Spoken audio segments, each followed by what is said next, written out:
Who you calling Hulk Hogan? Motherfucker, fuck. You know what? Blocking your ass, motherfucker. Blocking your ass. Hulk Hogan. Oh, you jokes. Hunty. Hulk Hogan. Hulk blocking. Yo, homeboy! Welcome to the hood, brother! He called her Hulk Hogan. Oh, yeah. What is going on, everybody? Oh, God, I'm sorry. What is going on, everybody? How is it going? It is a small life lesson. You don't spit in the wind. You don't tug Superman's cape. You don't call Nicki Minaj Hulk Hogan. No, that was pretty funny though. Actually, that was definitely comical. But what is going on, everybody? How are you doing? We are back after a small little 1 week hiatus. Just took a little break. We all had some stuff to do. Smark had a birthday, said it was just fine. And I had to get up early and drive to Dallas. So, ugh. But yeah. Anyway, this is this is Wrestling Outlet, and I am Boxman, and good to see everybody. Good to see you, Smark. How are you, my man? I'm doing good. How are you? I'm good, man. I'm good. I'm still, like I said, still a little under the weather. I was sick last Thursday. There was no way we would have been doing a show, no matter if we were supposed to. I would not have been able to do it. There was no possible way.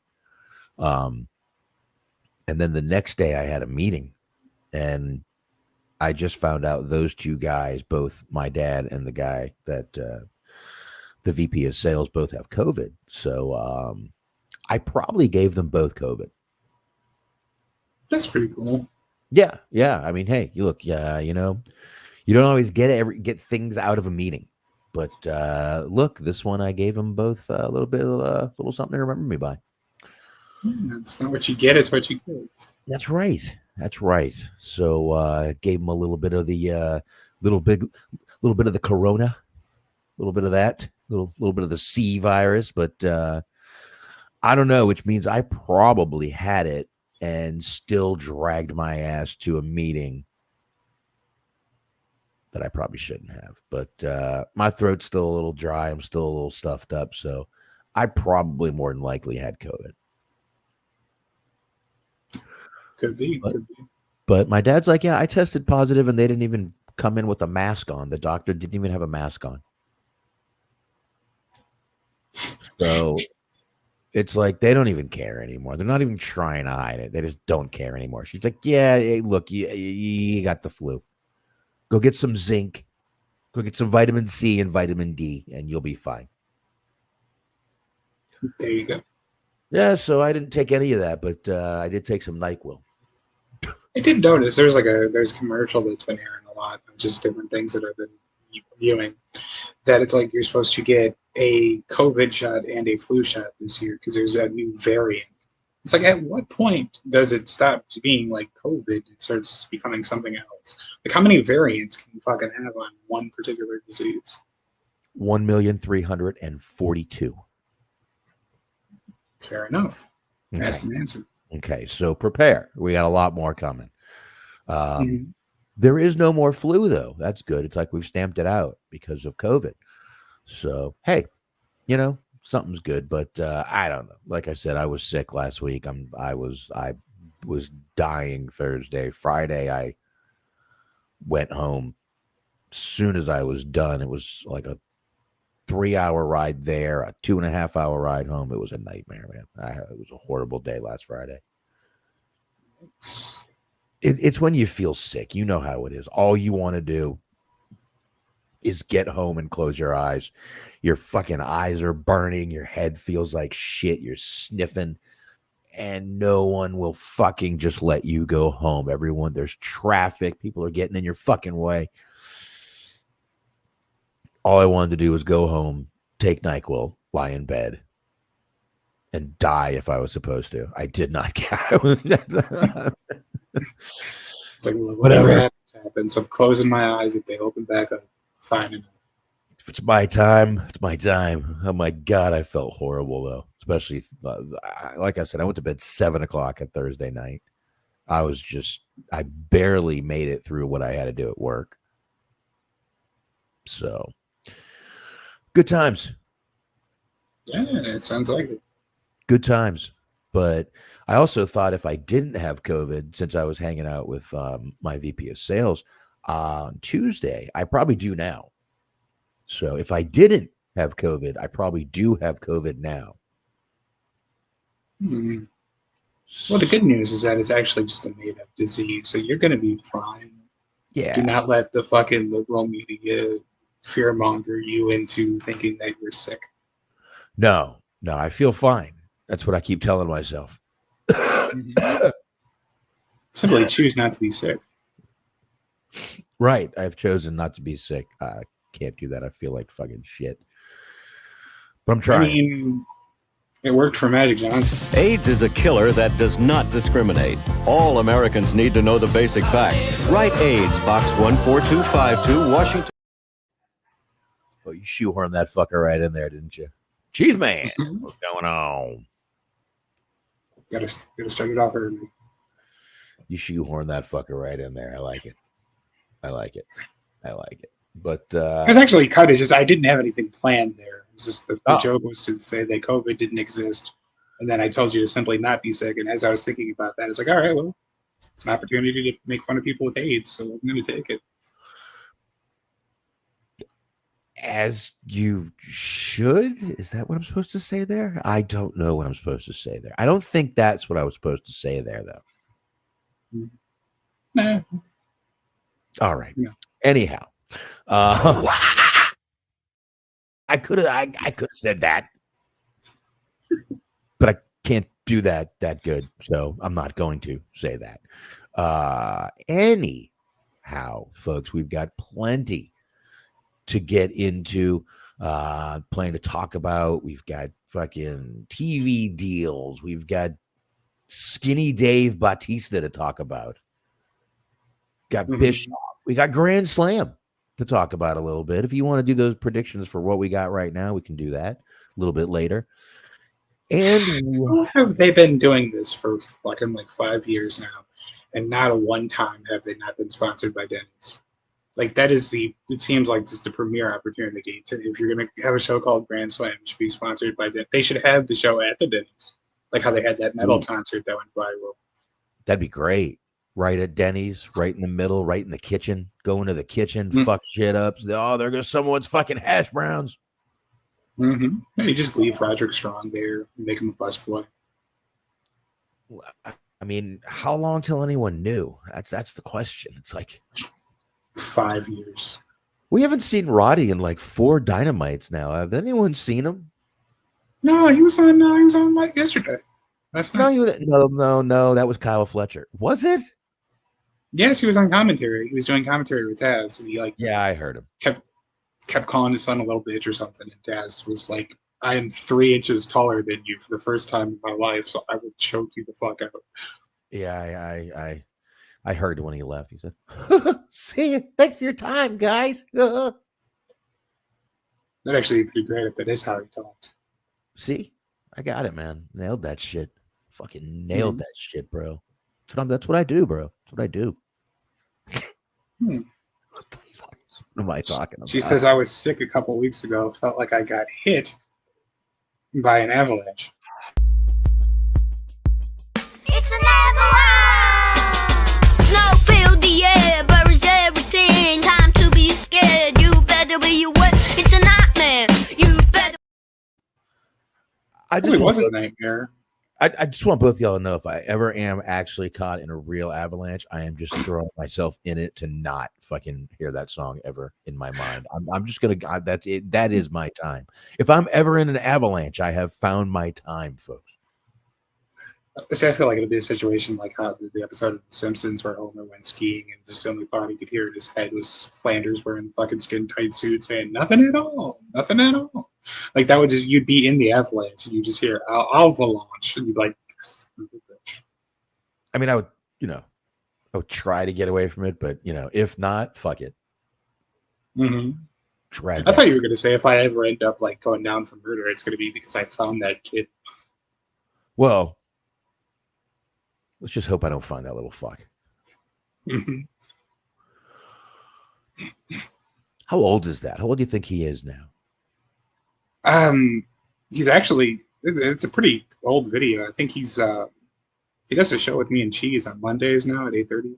So I might be able to give you his address should you need it. Does he? Mm-hmm. Yes, his hair has grown out quite a bit. He's got some facial hair now. Same kid though, loves rap. If you know anything about Luke, you know he loves rap and hip hop culture. Didn't know that. I had no clue. I didn't realize it. I'm still, I mean, it's England, so they're a couple years behind. So he's like, they still have like the Kangos and the fucking gold link chains. Bad teeth. Adidas's. Right, Adidas, Kangol, Puma. They don't have grills; they just have shitty yellow teeth that look like grills. They just spray paint them. Mm-hmm. Yeah. Anyway. Okay, we're going down a road here.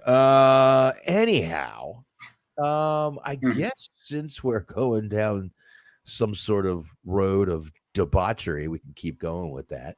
Mick Foley, folks, is in a little bit of trouble. Mick Foley. So I heard about this, but I didn't hear what he said. I heard that Meltzer said that he was disappointed in him, which is a fucking wild thing for Dave Meltzer to say since he's not his father. I'll be honest, a lot of people are disappointed in Foley for what he said. We do have what he said. Hopefully it'll work. If it doesn't work this way, I can play it. We'll definitely get it played another way. But we do have the audio of what Mick Foley said. So I guess Mick Foley was on a panel. He's sitting beside Rikishi. And he was asked about the Vince McMahon allegations and his feeling on Vince McMahon. You got something to add to that real quick? No, apparently. I believe this was in conjunction with the whole Luke Birch thing. He's saying that Luke grew up like an average. It's an avalanche! No, fill the air, buries everything. Time to be scared. You better be aware. It's a nightmare. You better run away if you just can't stay. If you wanna save the day.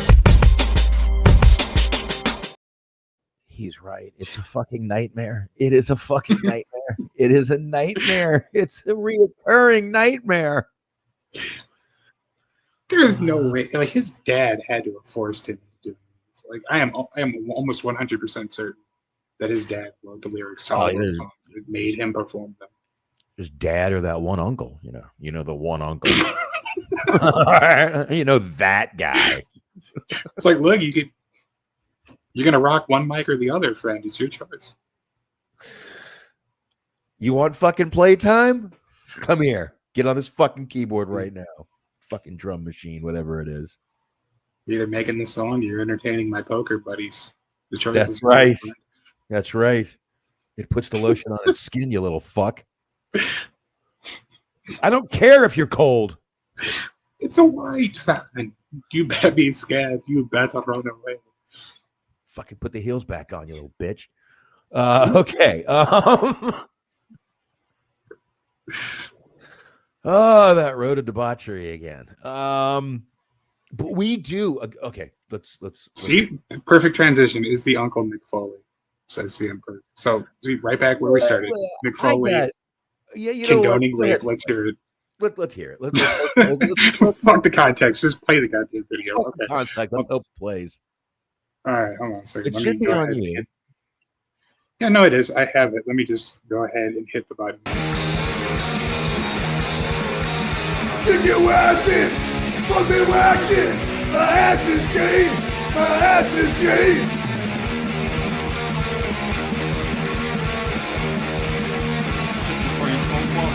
You know I'm on it, dude, and pussy is for fools, but I'm so gay that I'm...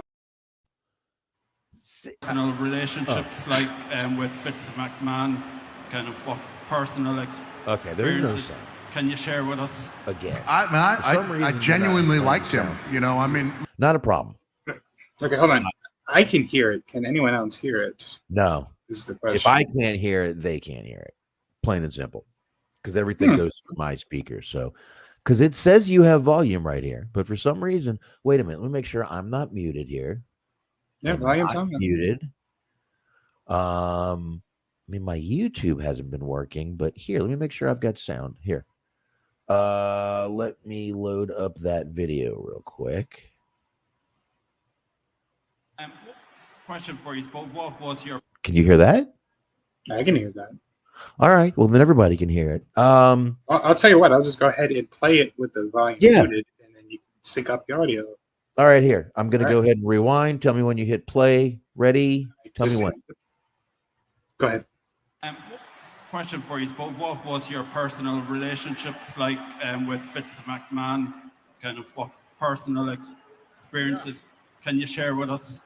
I genuinely liked him. You know, I mean, my relationship was never the same with him after I left WWE and went to TNA for 3 years. But to this day, I'm still trying to find an address to write to him just to thank him, you know, for taking a chance on me. I think all of us, you know, are a combination of good traits and bad traits, and you hope your good traits, you know, outweigh your bad traits. And it seems perhaps that Vince got it backwards there for a little while, but I've been there when he's done good things. You know, I've seen him do good things. I know I wanted, when I was writing books, I wanted to essentially do something like a chicken soup for the wrestling fans' souls about some of these real heartwarming moments. And he was like, "Oh, Mick, I'm afraid that would come across as self-serving." So he was someone who did the right thing for the right reasons a lot of the time. I feel really bad that someone I care about got into something that seems pretty unsavory. I'm going to hold off judgment until I see the. But I think one thing that's fortunate is whatever he did or did not do, I don't think many of us are allowing that to mess with our memories. You know what I mean? He was instrumental in creating some of those memories. So I think I'm choosing to appreciate him until I learn more about what may have gone down. Okay? What a mark.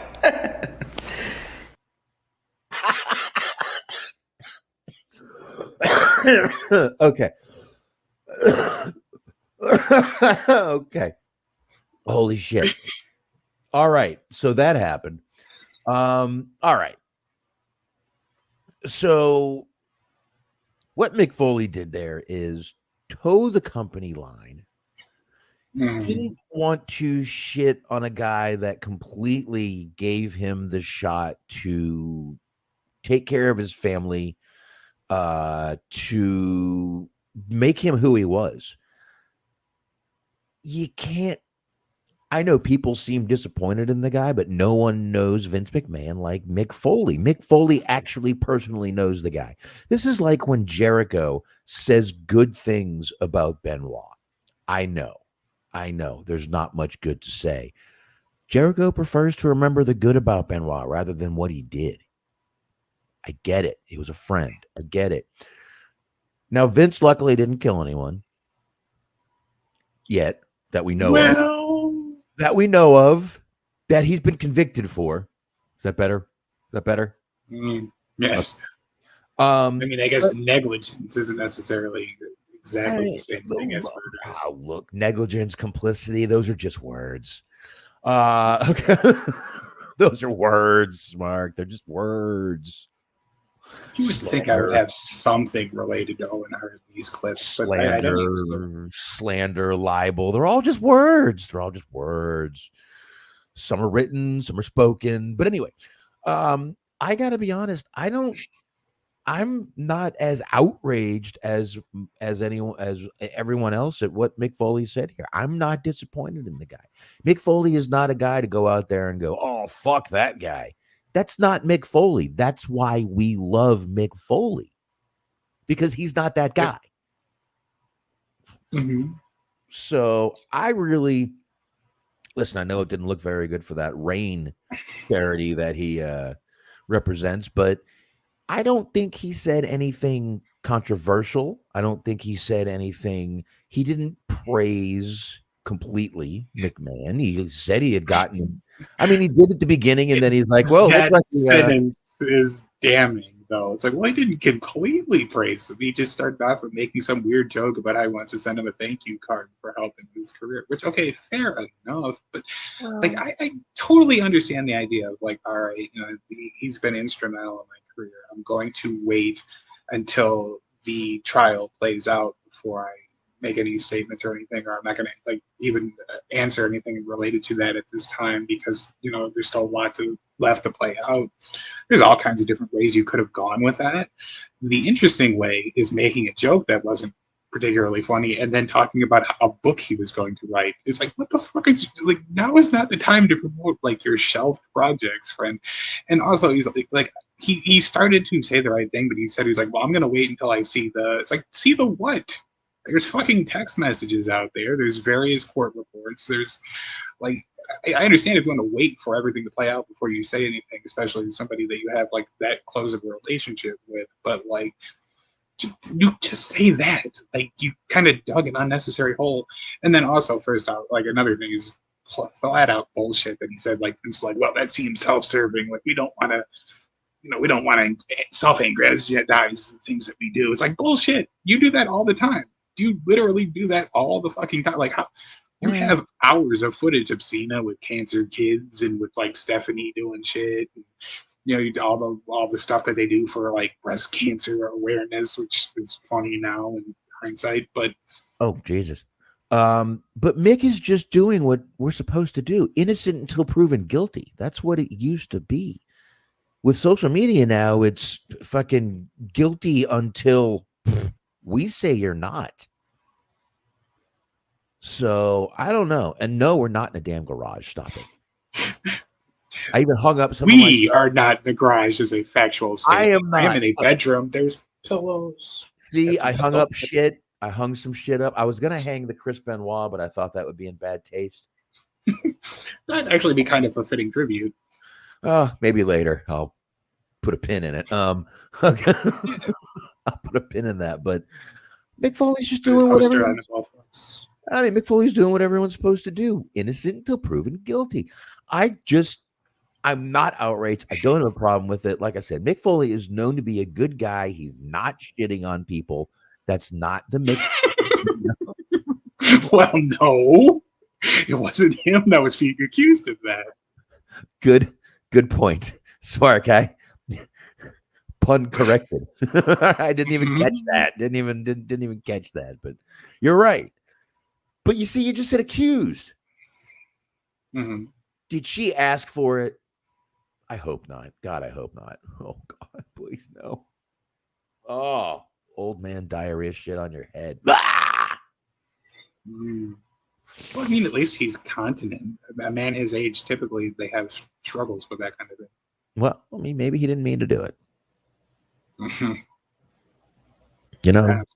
Perhaps. I mean, I get what you're saying about, like, just wait for, like I said, I would totally understand if he was just like, hey, just going to wait this one out and see what happens. But if what, you could just say that, you could say that, and then also be like, but if what happened actually did happen, or what if he's, what he stands accused of, if that turns out to be the case, I don't condone that behavior, and I don't think I could associate with him if that was true. Like, there's any number of things he could have said. It just seemed like he kind of didn't handle that in the best possible way.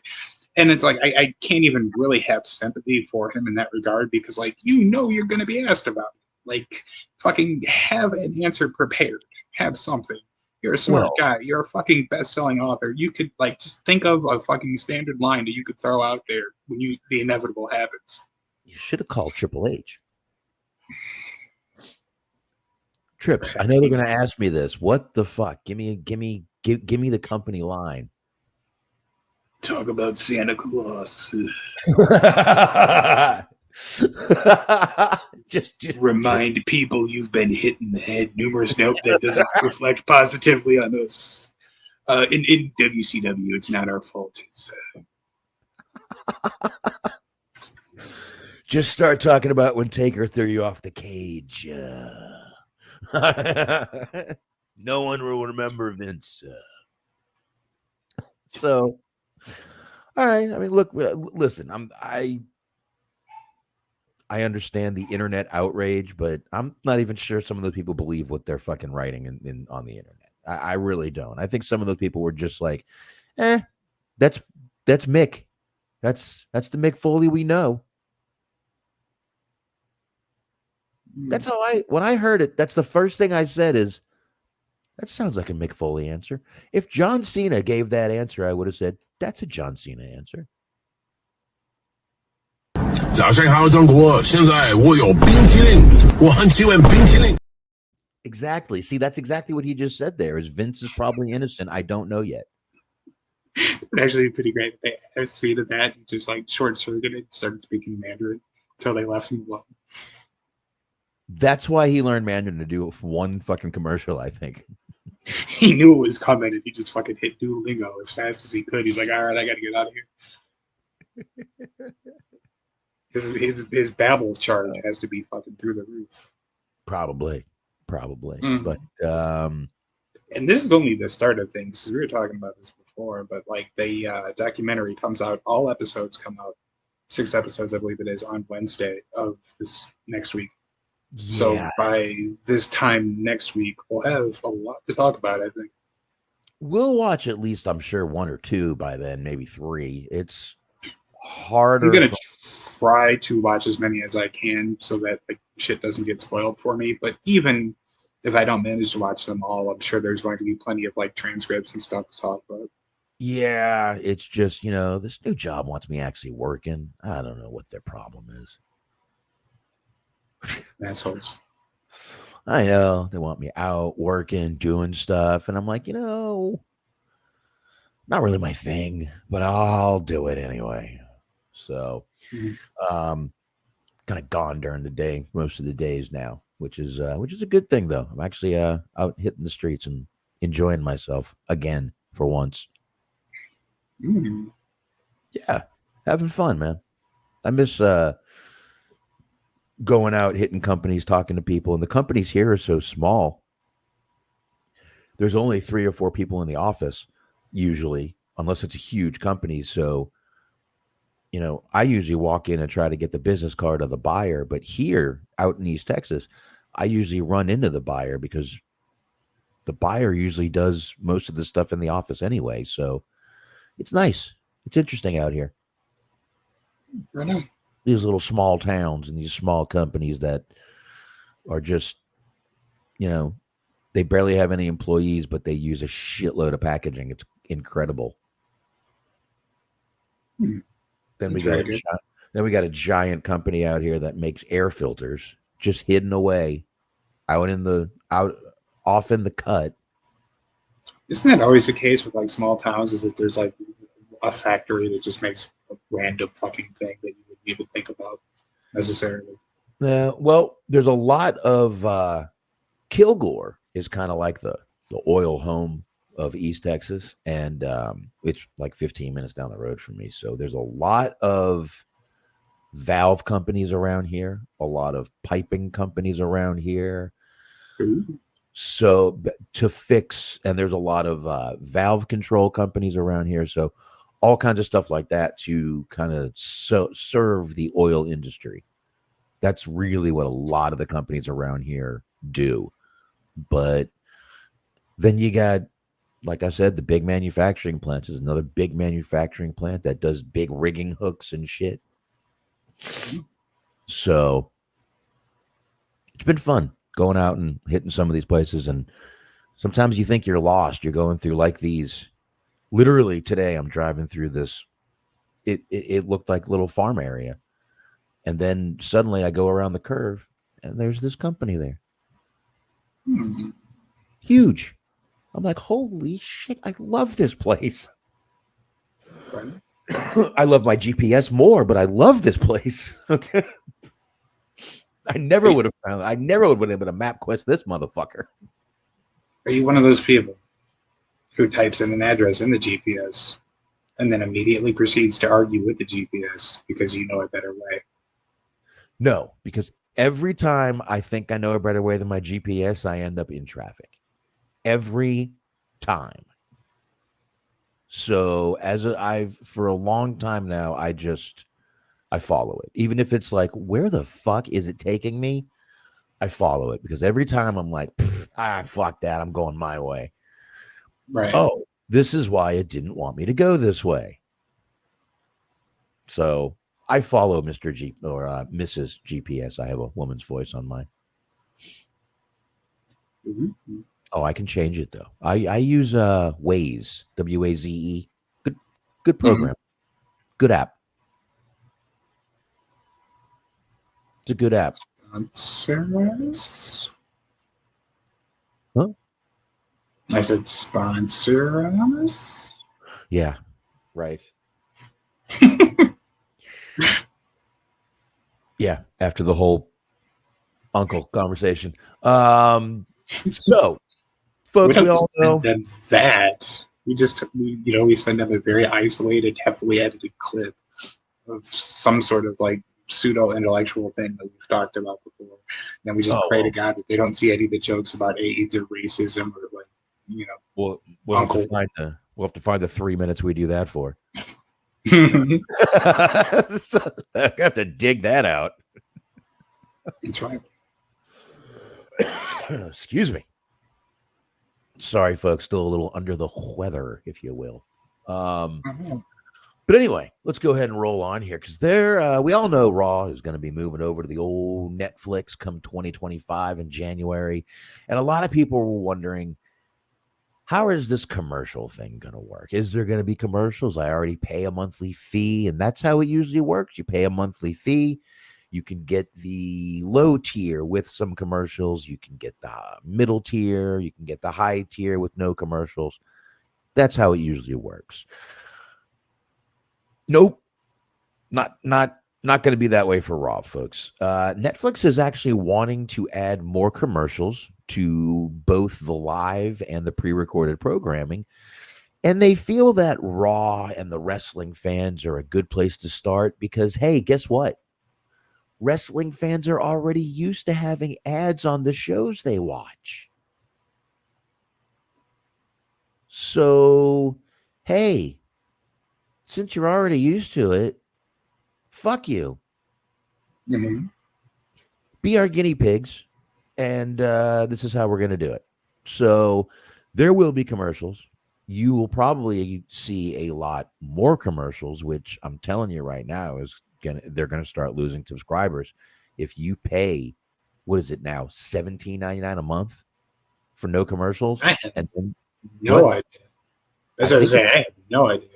I think it was originally like $7.99. Then it went to $11.99. Then I think it was $15. Now I think it's $17.99 a month for the no commercials, which is ridiculous. I mean, might as well just keep your fucking cable with all the fucking streaming services. So I think they're going to start losing subscribers if they start putting commercials on their pre-recorded. I get what they probably want to do it on, like the Tom Brady roast. They want to throw commercials on, stuff like that. But if you pay almost $20 a month, I don't want commercials at all. None. Zip. Zero. Fuck you. Yeah, I totally agree with that. But I mean, it was going to be the case anyway. Like, look at Peacock and stuff. Even if you pay to not have the commercial interruptions on Peacock, that maybe you just end up getting the video package or whatever. But there's still fucking ads during the show. Like, they'll squeeze in a fucking vignette where somebody's eating a Snickers, or they'll fucking the ring will be covered with logos, and there's a fucking Prime hydration station or whatever they're calling it, like on the by ringside during pay-per-views. Like, they're going to shoehorn as much fucking advertising into it one way or the other. That's kind of the problem now.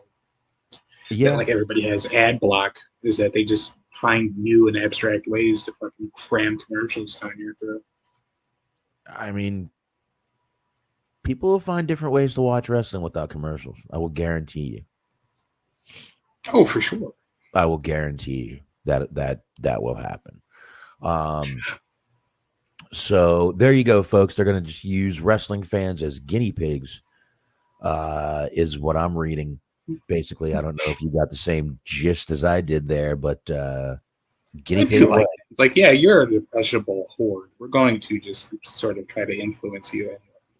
You guys are already used to this commercial bullshit, so let's just fucking keep it going, and you just stay with the torture. What I don't know, and a lot of people don't, Raw is going to go for a few weeks back to 2 hours right now. It's going to be so sweet. But I can't see Netflix keeping it 2 hours. I don't think they bought a 2 hour show. I think they bought a 3 hour show. Or maybe they did only buy it. Huh? I said they should. They won't. I totally agree with you. Like everybody's been saying, it's like, yeah, no, don't get used to 3 hours. It's not, or 2 hours. It's not staying. But please, for the love of God, like if you think business is good right now, business would be even better. I could almost promise you that if they stayed to 2 hours, like because you can less is more.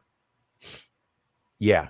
Well, less used to be more, but now it's all about content. The more you put out, the more sponsorships, the more commercials, the more money, the more revenue. Oh, absolutely. Yeah, that is the model. But do you think at some point you're going to hit like oversaturation to where the tide starts to turn and you go back to like a little bit less? Because it's like fucking no matter what it is that you're watching or consuming, you're fucking inundated with content. Yeah, but they don't care. No, true. They don't care. They think everybody, dude, if they could take every night of the week on television, you don't think WWE would do it? Absolutely, I do. 100%. They would fucking have a show on every goddamn night. Go ahead. I'm sorry. No, I was saying you're getting close to being there anyway. Because you have Raw on Mondays, you have NXT on Tuesdays. I think Wednesday they're doing the Speed show on YouTube, or not YouTube, Twitter, X, whatever you want to call it. Then you got SmackDown Friday, you got pay-per-view Saturday or Sunday, depending on what the event is. Damn near close as it is. Man, I thought it was a kid show. They got Speed going on now. Wow. Mm-hmm. Man, just out there doing Speed right in front of kids. Fucking. Well, it's kind of like a sequel to that Triple H movie, The Chaperone, but now Triple H has to drive the bus. If it goes below 40 miles an hour, it blows up. The kids die. He dies. It's tragic. Who's ready for some field tripping? Mm-hmm. That's the line that I remember they used to show on Raw all the time. Oh my God. I've never seen that movie, to be honest with you. I think the only I shouldn't say the only WWE films movie that I think I've watched, because they're all shitty, was that fucking one with Miz and Paige it was a Christmas movie. I think it was Santa's Little Helper. That's what it was called, or something of that nature. Oh. Yeah, I didn't watch that either. Me and Anthony watched the that one with Dolph and Miro in it. Countdown. What was it? I believe it's called Countdown or The Countdown. Countdown. You got it. No, it was Countdown. You got it. That was the one. I watched that. I've seen a few. I do want to see that new movie with Bautista and Drew McIntyre. I do want to see this new movie. Important question. She's asked, do you think they needed Speed to take a shot at Tony Khan? No, they would have called it Blow. Mm. No, that name's taken by a movie with Johnny Depp and Ray Liotta. No, can't do that.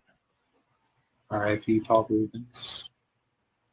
Ethan Suplee plays in that movie. Good movie. Great movie. R.I.P. Paul Rubens, yeah. Bobcat Goldthwait is in that movie. Sounds like a pretty dope name for a wrestler. Ethan.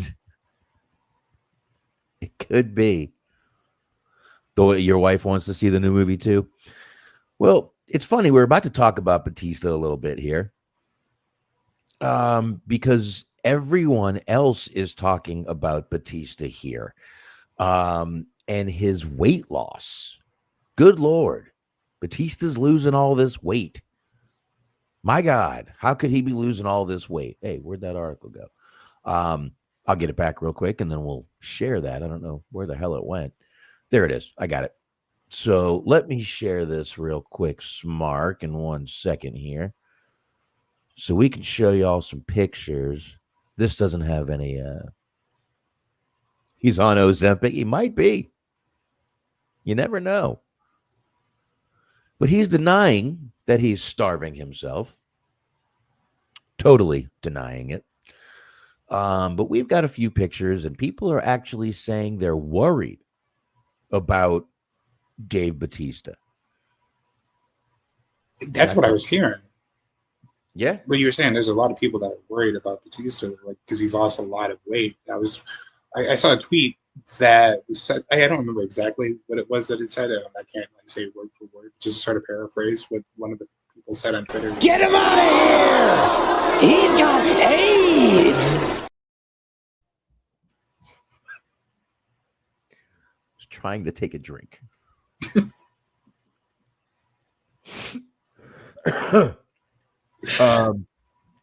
Yes, here's the other. Thank you. Yes.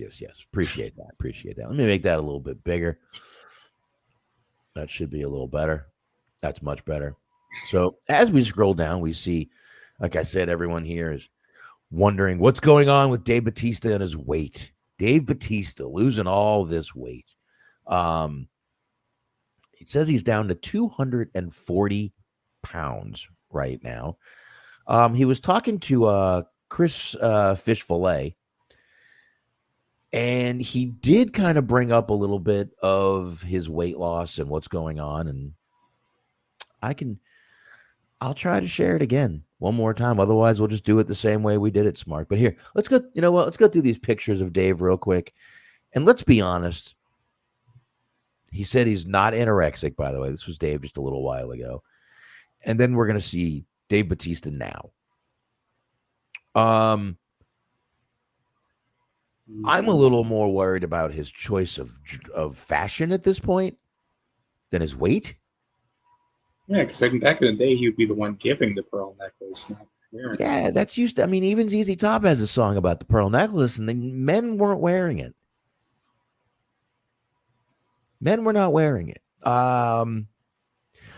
Listen, Dave has always been a little flamboyant in his choice of fashion. The blue, the skinny jeans we've seen him in. He's always a little flashy in what he wears. I mean, you can see here, he looked a lot different in this picture, obviously. But then we scroll down. Still obviously a little different. But I think I'm done with those pictures. We're down to something about Cheddar's here. But he was on Chris Van Vliet. We can stop sharing that screen, and we'll try to do this one more time. Otherwise, like I said, we'll do it the same way.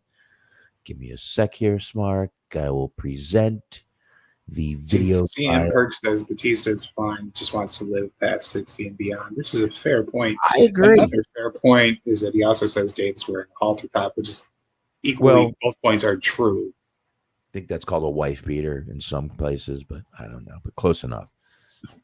But let's see if we got sound on this one. Otherwise, we'll just do the same thing. I'm getting no sound. This is okay. I'm gonna rewind here. Give me a second. Let me get the video up. Okay. You hold on a minute. Wait a second. I'm getting super. This is probably whoa. I've been since I was 19. Okay, yeah, do it that way. Whoa. No, I was getting a double play there. Sorry about that. You interviewed him in a cave. No, I accidentally hit the button 2 times. Okay. Let me back up. Cave Bautista. Yeah. Cave Tista. Okay. You ready? Yes, sir. 1, 3, 2, 3. You're looking lean and mean. Go. You're looking lean and mean. I'm getting super trim. This is probably the lightest I've been since I was 19 years old. What was the biggest you were at like Deacon Bautista, Leviathan? What was the absolute biggest? The heaviest I've ever been was 370 pounds. When I started Deacon, I was about 325 pounds. Man. And throughout most of my wrestling career, I was about 290 pounds. What are you now? Now I'm about 240 pounds. Wow. Well done. And I went just a year and a half ago for a knock at the cabin. I went up to 315 pounds. What do you want And to that's get? when the nightmare started. Like getting that weight off has been a challenge. Yeah. You guys eat a lot of fun food, I'm sure. Yeah. But then now I'm really particular about my diet. Okay, so there you go. That poor girl was begging for a little attention from him. She's like, "Well, what's your goal weight?" And he's like, "Yeah, I don't give a fuck, bitch."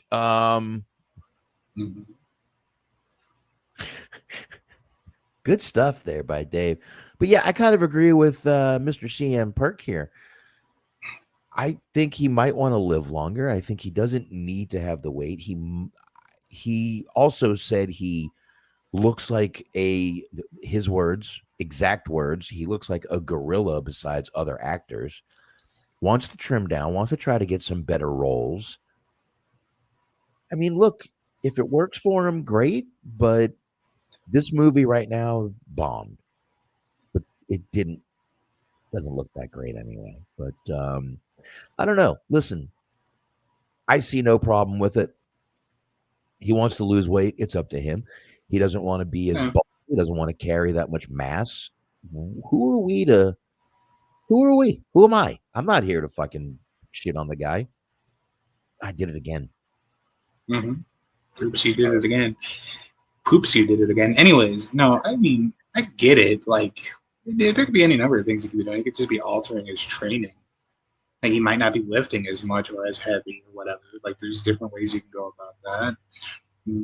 Changing up the diet a little bit. You know, there's all kinds of things you can be doing. And I could get that too. The idea of like wanting to not be as muscular because you want better roles. Because like it's a bit different because of just like the accent and the enunciation. But like, look at Arnold. Like the only roles he would get would just be some kind of like fucking crime fighter or just big tough guy. It was never like any sort of like real complex roles. I mean, you kind of had to play towards his skill set too, but you know. I mean, but he's done some actual comedy, and some of the newer movies Arnold has put out have actually been drama and actual acting and good. That Aftermath movie he did, which is a newer movie, is really good. And he wasn't him just kicking ass all the way through. But I don't know, man. I think people are being a little critical. I heard he says he feels like he feels better right now, not carrying around all that mass. And I heard one fucking idiot on a podcast, "I don't give a fuck how you feel. No one wants to see you like that." What? Don't give a fuck how he feels. Okay, I might as well just tell him it's okay if you drop dead in fucking 10 years from steroids. I don't mind. I just want to see you in movies looking jacked. That's right. I just want to see your fucking abs through the halter top that you're wearing, and just no one else is around. You dim the lights, and you walk through miles inside a pit of danger. Look, you know what? Maybe he does get better roles. He's getting older. Some actors, as they get older, do get better roles. Dude, look at fucking Liam Neeson. Became a fucking like a 50-some-year-old fucking action star. Mm-hmm. I love his fucking movies. I think they're fucking great. He's got some really good ones out there. So listen, if Dave wants to get better roles, fine, because he always does seem sort of to play the same kind of character, the big jamoke, or the kind of like the funny kind of spy guy in the kids movies. That's just what he looks like, and I trying to change up his look. Listen, I'm not going to say I like his choice of fashion, but you also forget I grew up walking around fucking South Beach in Miami, and I'm going to tell you right now, that right there is South Beach, Miami, what we just saw. You could anybody would be walking around Miami looking just like Dave Bautista right now. Right now, this time, today, right now. In Florida, if you go, someone is looking just like Dave Bautista. Yeah. I mean, it looks like fucking Versace. What are you going to do? I mean, that last picture you showed was he actually looked pretty good there. like the whole outfit, because it was just like a black suit and pants. I think it was good. Yeah, but he was also carrying more weight at that time. Well, listen. I just meant the fashion choice, not so much Yeah. like the frame. Like, I don't care if he wants to be fucking skinny, be skinny. If he wants to be fucking muscular, be muscular. Who cares?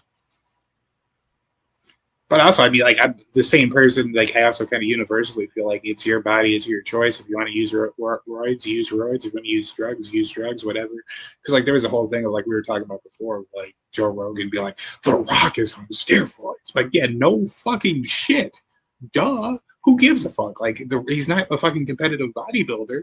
He's not saying that he isn't. He's not, like, trying to tell people that they could look like him if they just hit the gym 5 days a week. Like, he's not selling anybody on bullshit. He's fucking making the choices that he wants to make. And he's also up at fucking, go to his fucking social media. The guy's up at 4:00 in the morning hitting the fucking gym. Don't act. I mean, I don't care if the guy's on steroids, if he's on HGH.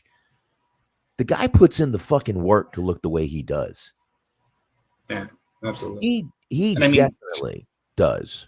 Go ahead. I apologize again. I was gonna say steroids aren't a magic bullet. Like, you can take as much fucking steroids as you want to. If you're not in the gym, there's genetics, there's all kinds of different factors. Like, you can use as much steroids as you want to, and you're not going to get the same results. No, steroids don't get up at 4 a.m. and fucking hit the weights. No. Steroids don't fucking do that. Rock does that shit.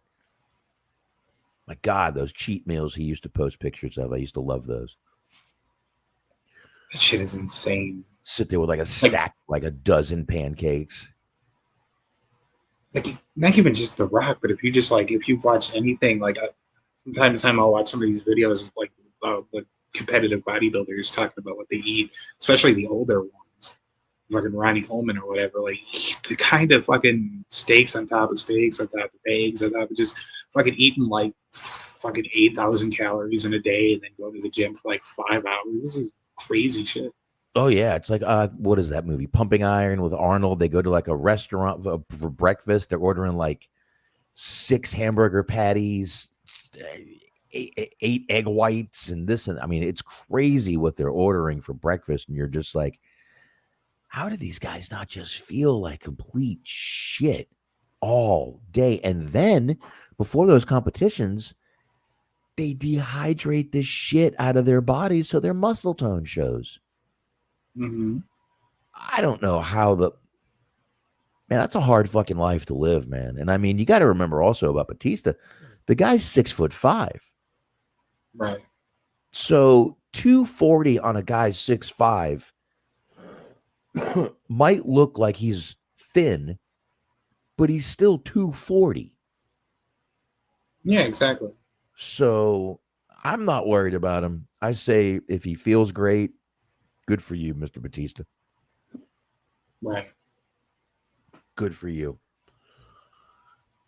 And I've liked him in a couple movies. He was good in that Riddick movie, that third Riddick movie. I liked him in there. Okay. I haven't seen any of the Avengers movies, but most movies I've seen him in are pretty good. He's not that bad. I actually think he's a little... I've seen the Guardians of the Galaxy movies that he's in. It's pretty good. I like, if anything, the idea that he's trying to be in a wide variety of movies. Like, sometimes he'll get cast in like very similar roles, with the idea that he's at least in movies that are, different. He's not just doing the same movie over and over and over again, even if the roles are somewhat similar. So you at least cheers for that. Yeah, and I haven't seen Knock at the Cabin, but I've been told that's a really good one to watch. So I want to watch it, but it's been one of those like just on the watch list forever type movies. Yeah, I still have to watch a fucking Castaway. I still have to watch Castaway, but I am doing a Tom Hanks movie on the Hollywood Hangout this weekend. I was too sick to do it, but I am going to do Captain Phillips. Great movie based on a true story. So I'll be talking that movie on Saturday. Excuse me, folks. Sorry I keep kind of clearing my throat, but still fucking kind of dying here. He was okay in the James Bond movie. Was that was the Daniel Craig Bond movie. I forget which movie he was in. I don't think he had any lines either. I don't think he had any lines either. But anyway, I guess enough about Bautista. If he's happy, that's the only thing that matters. We have no clue. But now let's have some fun here, Smark. You ready? Yes.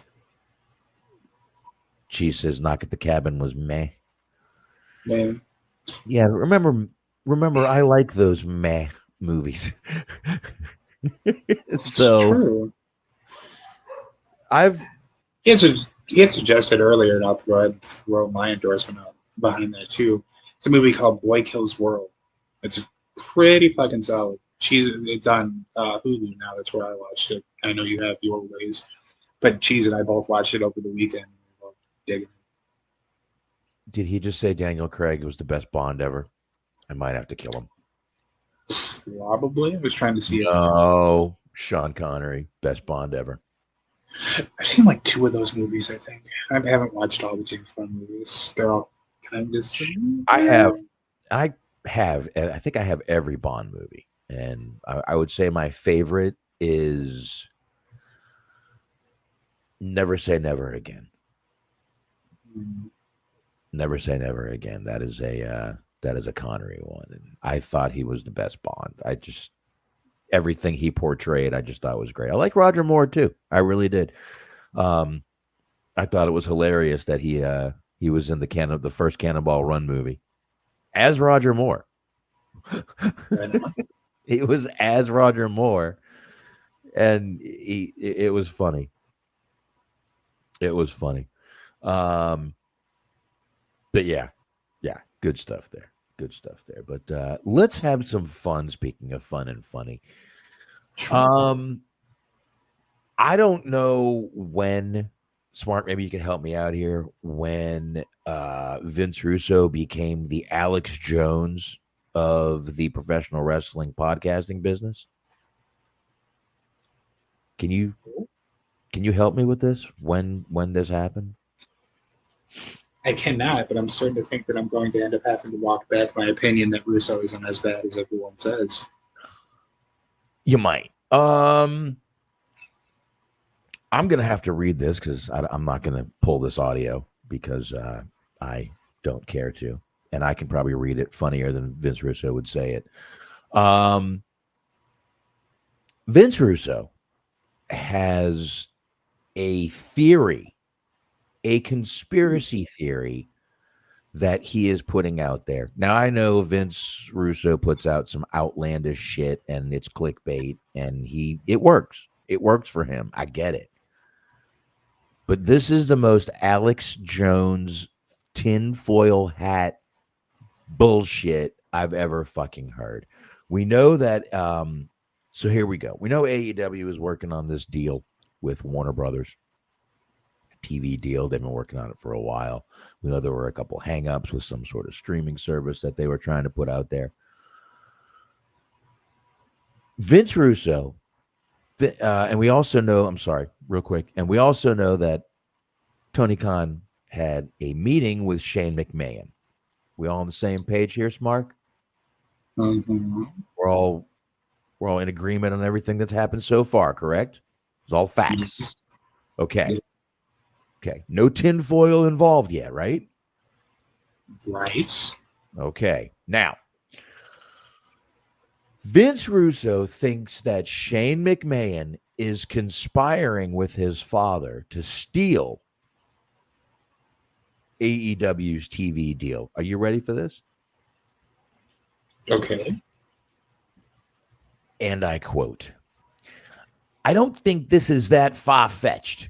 What if, under the tutelage and guidance and knowledge and wisdom of his old man, bro, Vincent Kennedy McMahon, what if Shane McMahon has a meeting with Tony Khan? And the point of that meeting was to gather information. So what happens is Shane McMahon finds out all about the TV deal, bro. What they were paid, bro. What they're offering, bro. The whole 9 yards, bro. What if at that point, under the tutelage and guidance. I swear to God, if this wasn't, I think this was the speech from my cousin Vinny. What if under the tutelage and guidance of VKM? What if at that point Shane McMahon goes to Warner Brothers Discovery, bro? Knowing all the numbers, by the way, I'm adding every bro. Knowing all the numbers and knowing all the facts and says, gentlemen, give us a year. In a year, we will have a viable wrestling company. It's in the works now. Tell him dad's behind it and nobody will ever know, bro. I am the face and I am the front man, and literally says, give us 1 year. And in 1 year, you can have this show for X amount of dollars, bro.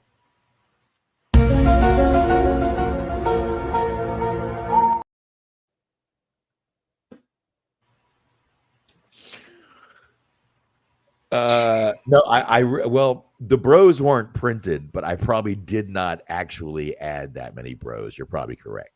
Those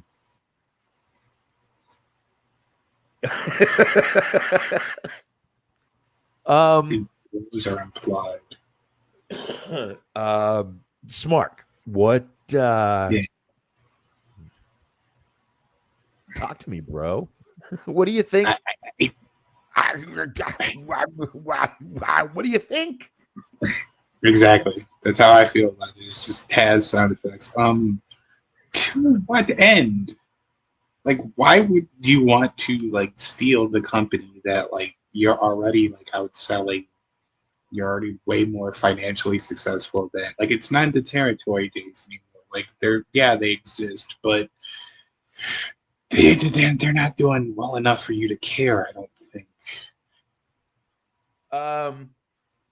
I found this hilarious when I saw this article today. This was actually the first article I had pulled up today, and I started reading it, and I'm like, oh my God. I swear to God, though, reading that with the tutelage and guidance, it sounds like fucking my cousin Vinny. Does this not sound like Joe Pesci in the court trying to fucking sound like he knows what he's talking about? My cousin Vinny Russo? See? It fucking that would actually be pretty great. They remake that. It's like the WWE Films version. They remake that, and then Russo's just such a fucking bumbling idiot that the kids get found guilty of murder. And they get sent Don't worry, guys. It's all a work, bro. It's all a work. I'm going to call a surprise witness, bro. Judy Bagwell, get on the stand, please. You're not really going to prison. Stop it. They're not going to fuck you in the ass. They're going to give you a whole different kind of pole, bro. You're going to be on a pole, but it's not going to be the kind you're hoping for. It's going to be a different kind of on the pole match. Look, I've been fired from every company I've ever been in, bro. And let me tell you. My cousin Vinny Russo. I believe you just named the show, sir.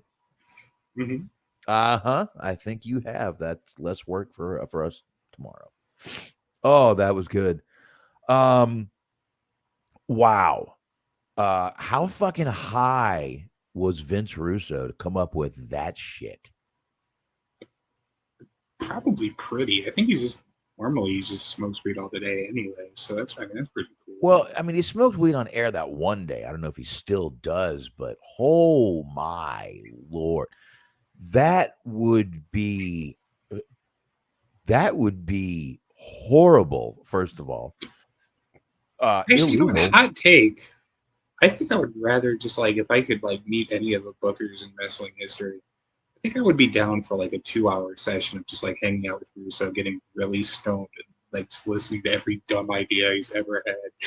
Oh God, I don't know, but I mean, if Shane did that, I believe there's some sort of violation for doing that.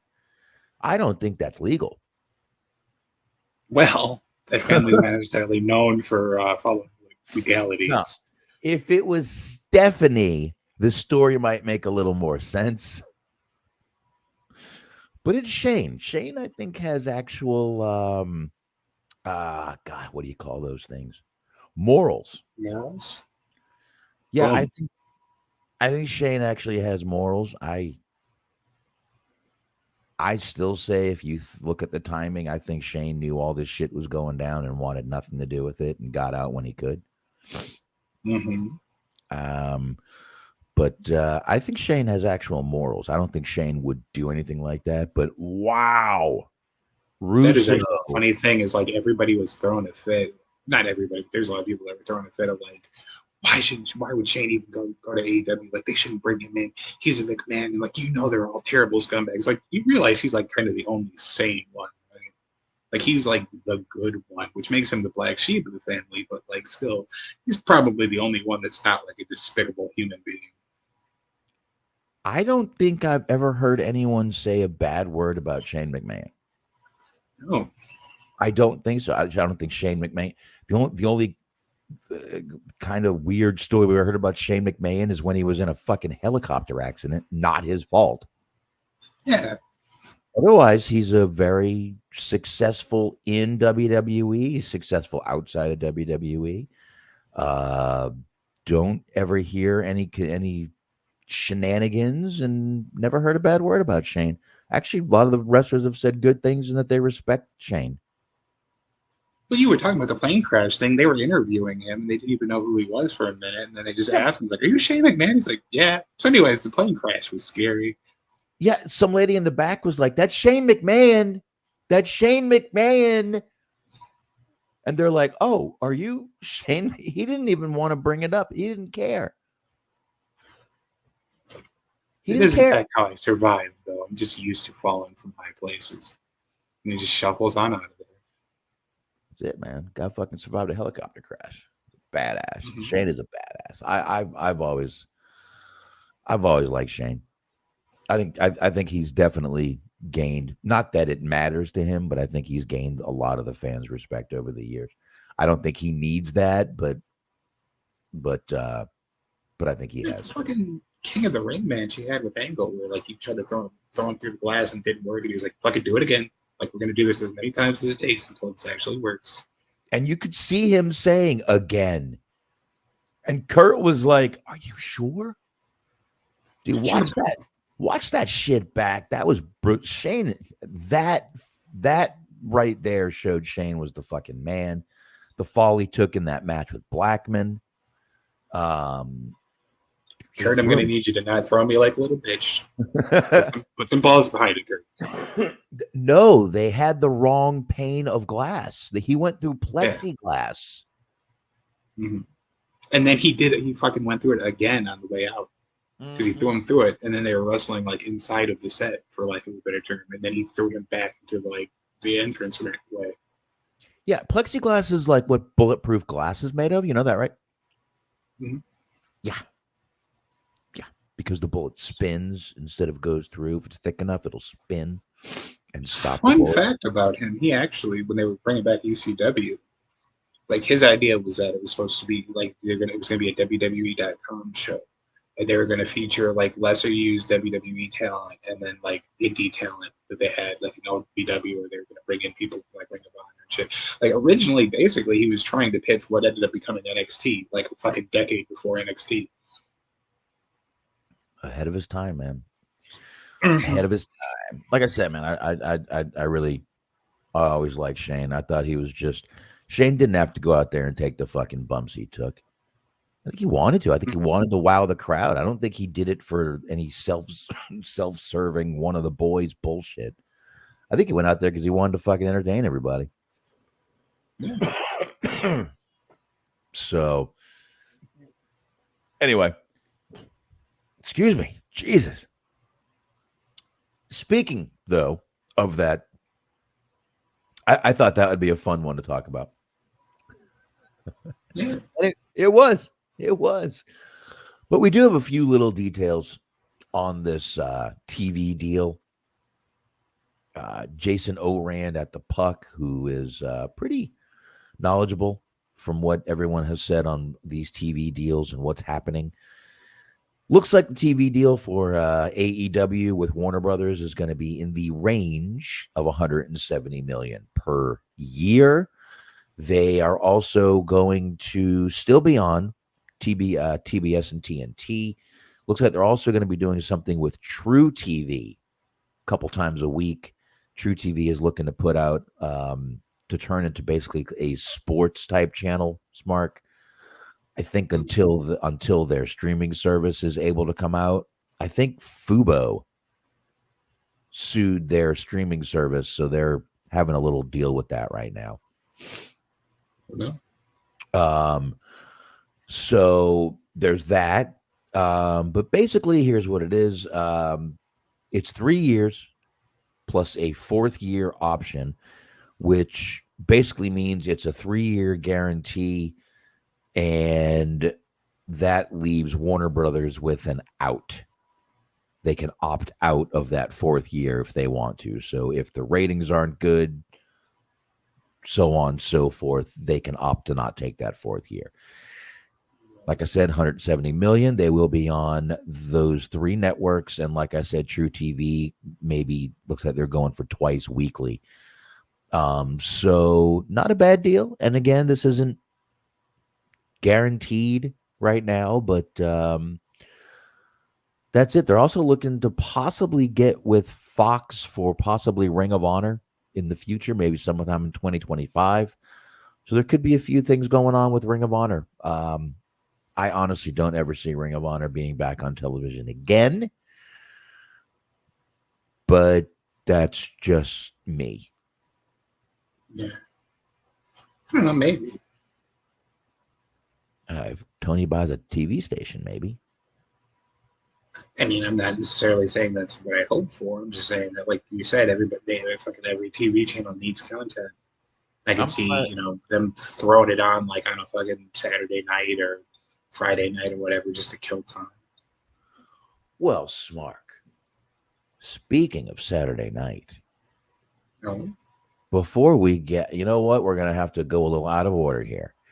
Speaking of Saturday night, WWE has announced the return of Saturday night's main event, and it is smack dab in the middle of prime fucking time. I knew that was not going to be the case, but I was really hoping you were going to say Shotgun Saturday night. That should have kicked ass. Nope. It's going to be simulcast on Peacock and on NBC. So it's going to be pretty cool. But it is coming back. NBC, Saturday night's main event. It's going to be prime time. Starts December 14th. Going to be from Nassau Veterans Memorial Coliseum in Long Island, New York, where the first Saturday night main event took place in May of 1985. They are coming full circle right back to where they started the show. So that's pretty cool. That is actually pretty cool. And you gave me a perfect little segue there. I couldn't pass it up. I mean, do you think, I guess if they're getting money for it, good for them. But like, do you think that that kind of stuff has a, no pun intended, impact anymore? Because like back in the day, I feel like they were doing that because they had like a limited amount of pay-per-view specials. I think they were doing like the big 4 when they were doing Saturday Night Main Event originally, or maybe even just 3. But now, I mean, like you said, there's a fucking show on every week. There's a premium live event, as I like to call them, every month, sometimes 2 in a month. Just like the fact that they're doing a special, like the fact that they're doing Saturday Night Main Event, okay, cool, for like sort of the nostalgia of it. But like, is it going to basically kind of be like Battle of the Belts that AEW does that nobody really gives a fuck about? Like, that's the question. It is, and I don't know right now. Obviously, none of us know what it's going to be. I'm sure that first show will be fucking loaded. But truthfully, you got to think about it. Saturday prime time. This show is geared towards kids who, let's face it, younger kids. What are they doing on a Saturday night? They're home watching TV with their parents, most of them. So this show, I think, might actually do pretty well on a Saturday night prime time. We'll have to see, but I definitely see the first episode doing well. But we'll see. I mean, listen, how many years have people been saying we want wrestling back on a Saturday, a weekend, this, that, 6:05 p.m. So we'll see what happens. I mean, I know we're talking WWE here, but the fact that we did not once mention Collision during the 5 minutes we've been talking about this is kind of an indicator on how people feel about Saturday Night Wrestling. Yeah, true, but it's a different show, man. True. I mean, let's face it, you got a juggernaut, and I mean, the matches on Collision aren't exactly slobber knockers. Oh, okay. All right. Oh, pull up. I'll show you. Oh, shit. That's right. I'm gonna learn you because we're gonna pull up. Come on, motherfucker. Prove me. Recent Collision, the match. Yeah. Card. Let's Prove see. me right. Go ahead. Prove You me need right. to tell me that people don't want to see Anthony Henry versus Wheeler Yuta. Like that, they got more important things on the Saturday night than Serena D versus Yuka Sakazaki. That whole Anthony Henry thing is a total ripoff of that Joe Henry guy. Fuck that. Say his name, the fans disappear. Nobody likes Anthony Henry. Clap, clap. There you go. All right. Go. Okay. Keep going. Let's see. I'm just gonna read it from like top to bottom. You got Christopher Daniels versus Jack Perry. I would actually watch that. You have Beast. Wait. Christopher Daniels versus Jack Perry. Yeah, I think that was the main event. Okay, go ahead. I'd watch that though. You got a 6-man tag. You got the Beast Mortos and the Premier Athletes, which is of course Arya Daivari and Tony Nese. I can't think of any more premier athletes than those two gentlemen. Versus Hologram and the Jesus Christ, the conglomeration, Kyle O'Reilly and Mark Briscoe. No disrespect to Mark Briscoe, but you can only carry so much. Singles match, Anthony Henry, Wheeler Yuta, we talked about that. 6-man tag, Commander and Private Party versus question mark. I don't know who ended up being filling in those question mark spots. 6-man tag match, Bang Bang Gang, which is the Gunn Brothers and Juice Robinson versus Cage of Agony. You got Bishop Khan, you got Brian Cage, you got fucking Tia Leone, whatever his name is, the Samoan lad. Serena D, Yuka Sakazaki, Queen Manada versus Robin Renegade. Difficult for me to say. And then, of course, the match that would have you glued to your seat. You got FTR versus Grizzled Young Veterans. As I said, not really slobber knockers or setting the world on fire. I have an idea about this, about how we fix Collision or Rampage. It doesn't matter which one, because both work. Nobody's watching the shit, right? And you have JR not doing anything right now because he's getting older. He's not as good as he used to be. Whatever. People don't like Grumpy JR as much as I do. Just let JR just say whatever the fuck he wants for 1 hour if it's Rampage, 2 hours if it's Collision. Doesn't matter if he buries anybody or everybody. If they're on Collision, you don't have plans for him anyway. Just let JR just be a fucking curmudgeon for 2 hours. Hell, let him fucking like read the tweets that he's sending women if you want to do that. I mean, that might be a legal issue after a while, but you know, let JR be JR. Like I tell you what, that's grocery. Huh? I'd like to go down her border. You know what I'm saying? Yeah, that was. I really was worried about where you were heading there. I thought you were going to say live sex show with Missy Hyatt. If they want to. No. The JR live sex celebration. Just thinking about him dancing on WWE, I can't imagine. Oh Jesus! It's the scene from fucking Varsity Blues, but instead of the whipped cream bikini, it's a barbecue sauce bikini. It's JR wearing it instead of Missy Hyatt. That's the important distinction. Because he thought I was going to say Missy Hyatt. Oh, no, it's JR. He's got barbecue sauce all over his nether region. It's just 2 prunes on top and barbecue sauce down below. That's all it is. Mm-hmm. Got to get those prunes to stay regular. Right after that, they should play like the episode of that fucking reality show about like the botched plastic surgery. That's what that should lead in should be. That Chipotle ketchup sometimes binds me up. All right. Fucking cow. Okay, get ready for nightmares, everyone, because if it came into my head, it's coming into your head too. It's fucking they're doing the fucking Xavier Woods Page thing, but instead of Brad Maddox, it's fucking Conrad. It's butt ass naked holding the camera. Yo. Now, are you taking her to Pound Town, or is that just rumors and innuendo? Mick Foley's in the corner watching. I haven't seen someone work this stiff since I watched a Bruiser Brody tape. Let me tell you about it. Mick Foley's in the corner watching, not judging anyone, of course.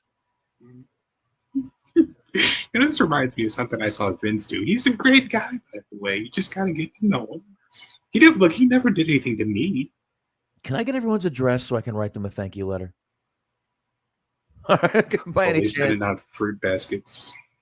Please, can I have an address? Plus, I'm going to come visit your house in Christmas. Ho, ho, ho. You know, that whole thing.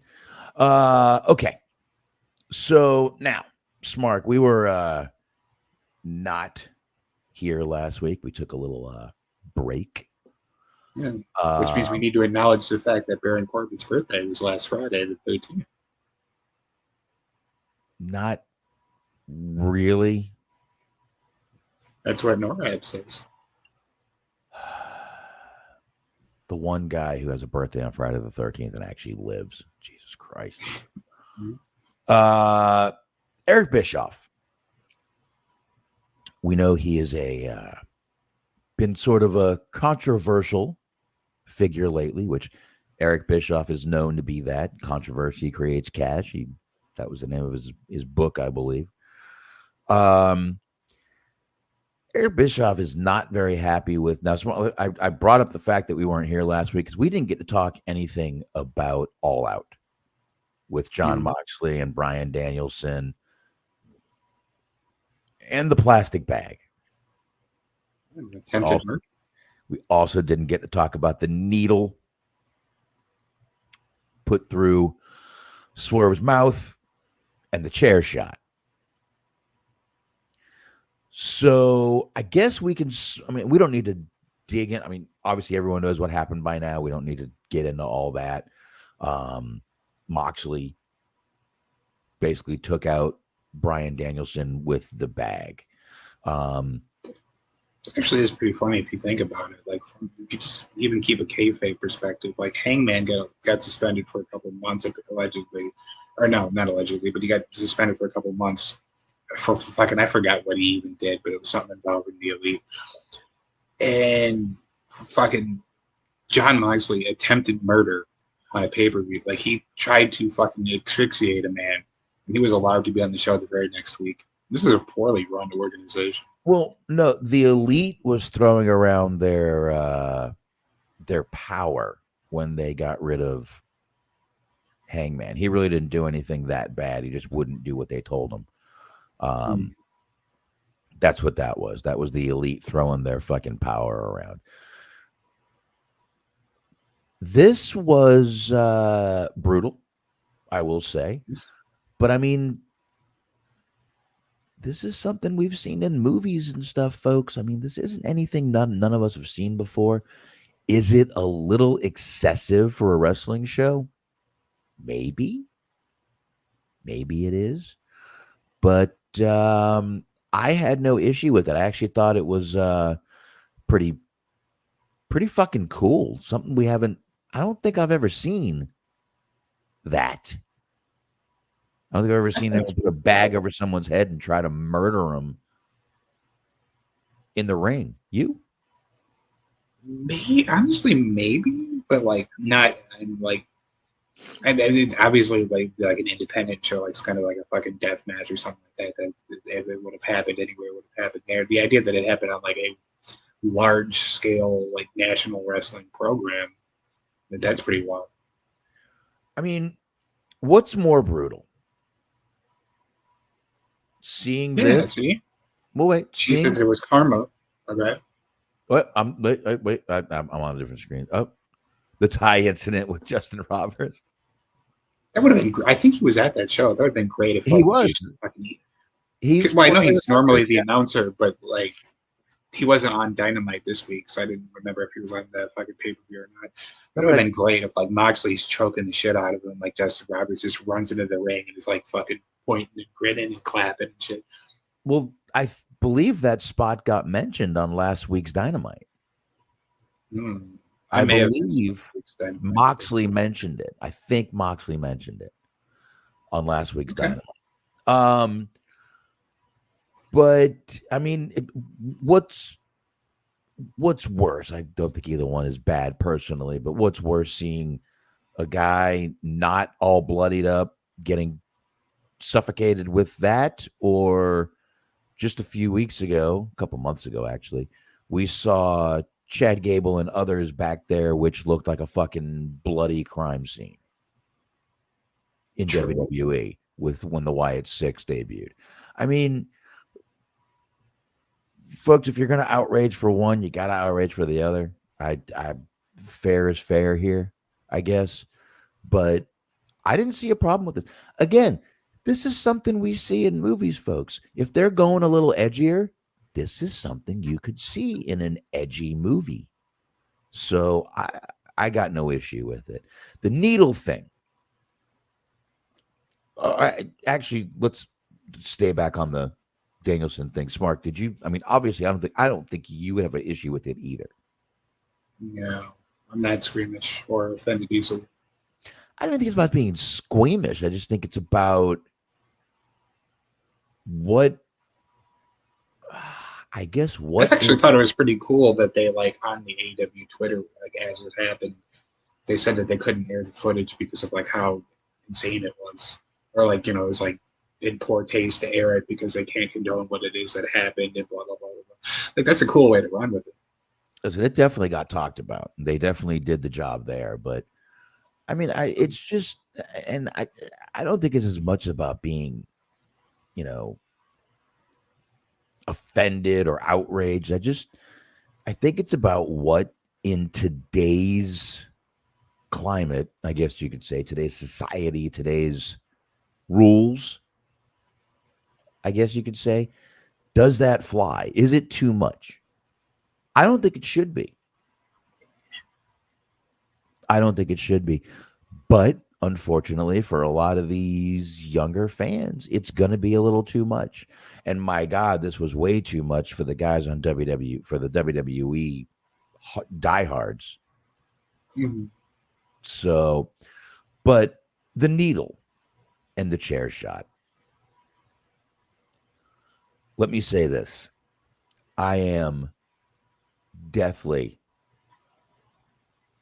horribly scared of needles and getting shots. So this spot might have been a little much for me personally, but I still thought it was kind of cool. I hate needles on a fear level. So to me, this spot was cringe, horribly scared cringe, but I didn't think it was offensive. I don't like needles. And to me, I was just like, oh, I can't watch. I actually had to watch it again because I completely missed the point of it the first time. Because I was like, well, what's in the needle? I was like, no, the point is just that it's supposed to be like people get squeamish about needles. I was like, all right, cool. Well, it was that he put it through his cheek and then hit him with the chair. So the needle would bounce around in his mouth and it would hurt. But I am just so squeamish of needles that to me, that spot was just awful to me. And again, that's my fear of needles that causes that. I'm not outraged by it. I'm not, holy shit, that this is not wrestling. I just fucking hate needles. I'm a little desensitized to that kind of shit because I've watched a lot of like deathmatch wrestling back in the day. Not so much anymore, but like I used to. Like you just see a lot of people get fucking, skewers through the head. You get all kinds of fucking light tubes and glass shards and all kinds of people getting poked and prodded with various objects. I can handle skewers to the head like Masada does, all that shit. I can handle all that. Mhm. But when it, like, I mean, I just don't. I have a fear of needles, of getting shots, of getting IVs in my arm. I don't like it. I'm one of those people. So to me, it was just a really squeamish spot to watch. But that's just personally me. And again, I'm not outraged. I'm not, but I'm just a really big wimp when it comes to getting shots. That's a common thing. A lot of people are. She's are saying that the only time Eric feels like he can't watch AEW is like not because of anything they've done. It's just more so because of the wrestling.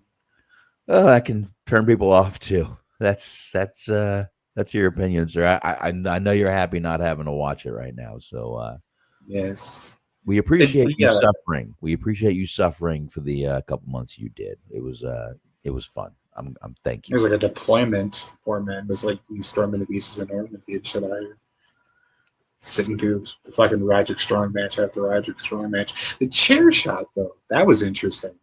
Because it seemed like you had people complaining that because of the chair being kind of like gimmicked, because it looked like it was like made to like break anyway. You had people complaining about that, and then you had people complaining that it was actually too hard. So it was like you were people saying that like he didn't fucking wallop him over the head with the chair hard enough, and then there were people saying that he fucking should have hit him harder. Like he should have hit him harder. They shouldn't hit him at all. Like it was two different. Like people were complaining from different angles about that. Okay, so a month ago when they gimmicked the chair, everyone complained. This time when they still gimmicked the chair, the hit wasn't hard enough.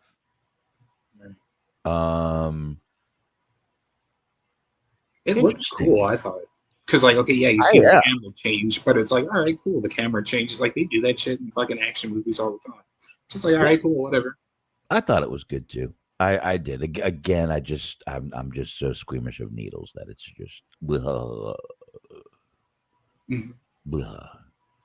But again, that's just a personal fear of mine, and it was fine.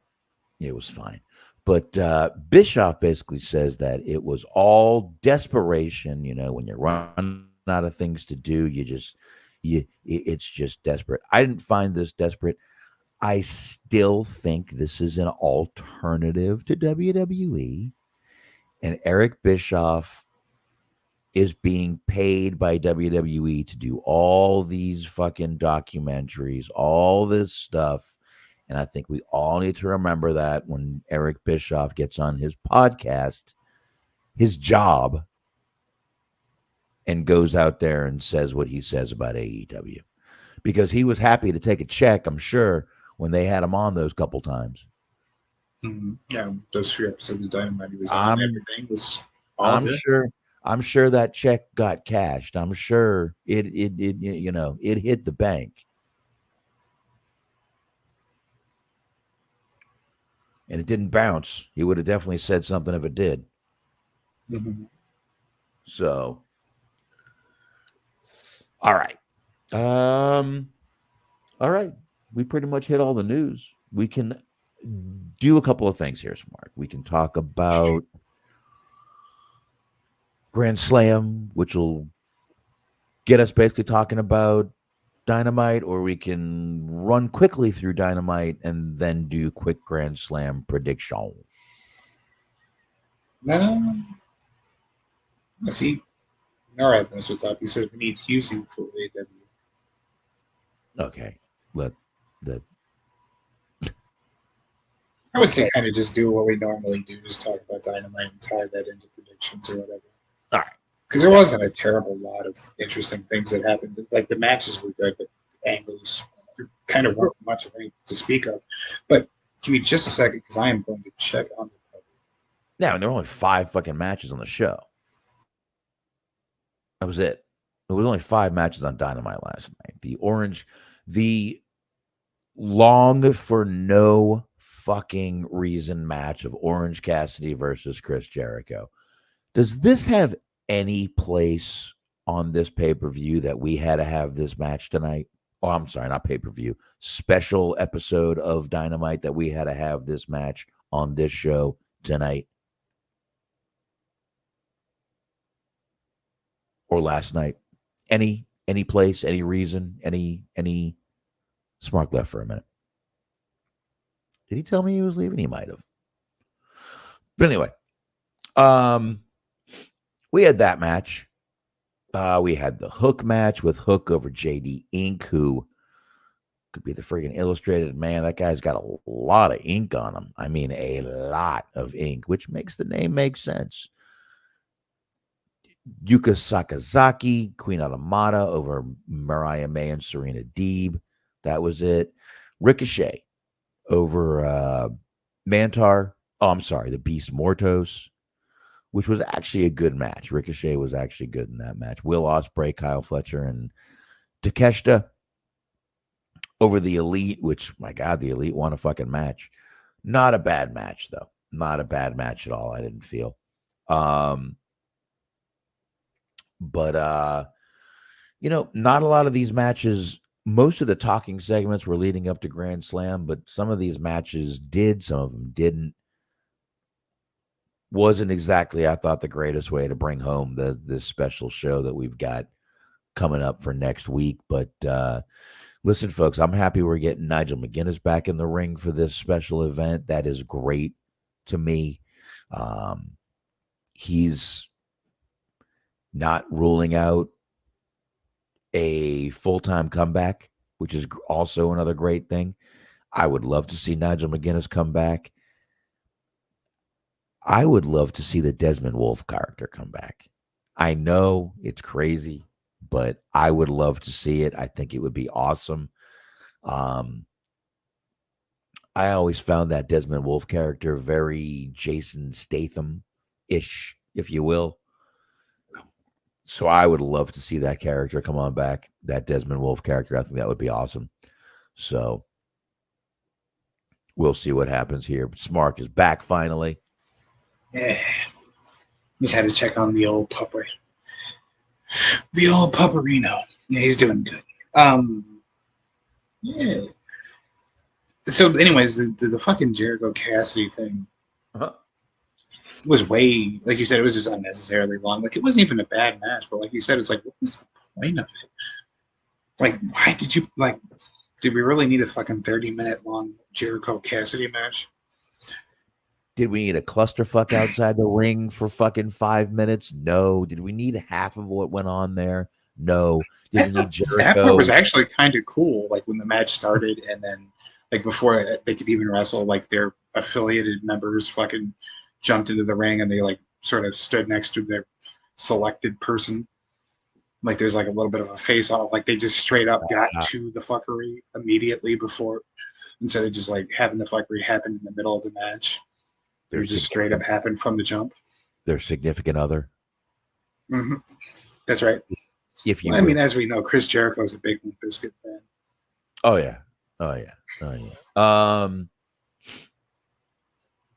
Basically, I just went through the matches because really the talking segments were really what was trying to kind of put over the special show for next week. Real quick, Smark, we had Hook over JD Inc. What did you think of Mr. Inc? He, like you said, he certainly had a lot of tattoos, huh? Yeah, I think that's about the best thing you can do. But I did think that at least he had the fucking. It's like being in on the joke, calling yourself JD Inc. and you've got a lot of fucking ink. Mm-hmm. I don't know. I kind of like it. It's like a humble type of thing. Thought that was good. We had the Yuka Sakazaki and Queen Amanata over Mariah May and Serena Deeb. That was a good match because it was short. Yeah, like you could. It was not a long match from the Jericho Cassidy match to put onto that match because it seemed like right when it started getting going, it ended. It's like, well, shit. Yeah, you really could have had. I mean, then they tried to play that little Nigel McGuinness thing, and it didn't work, and they had to go back to it. Poor guys. But the Ricochet match I enjoyed. I said that with the Beast Mortis That was a good one. Then we had this Will Ospreay, Kyle Fletcher, and Takeshita beat the Elite, obviously with Okada down there. I couldn't believe the Elite lost. My God, they lost. There we go. I just wanted to refresh it real quick to see if there's a little bit of a lag going on, a little bit of a delay. Oh, that's because you walked away. It's your fault. Yes, probably. Maybe. First off, I was checking on the dog, and I did laugh at the idea of just fucking calling him what he is. Fucking Mantar.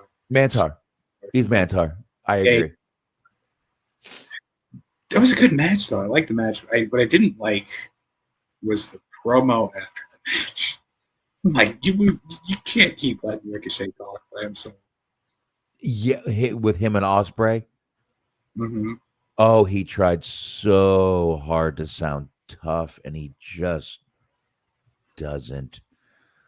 Oh my God! Please bring in Conan to talk with this guy. It's like, you said that I need to get my wins up, but maybe you need to get your wins up because people want to wrestle me, but people don't want to wrestle you. So like maybe you should make them want to wrestle you because they want to wrestle me, and not you because they want to wrestle me. So how about that because they want to wrestle me? It's like, yeah, awful. Not they don't want to promo you.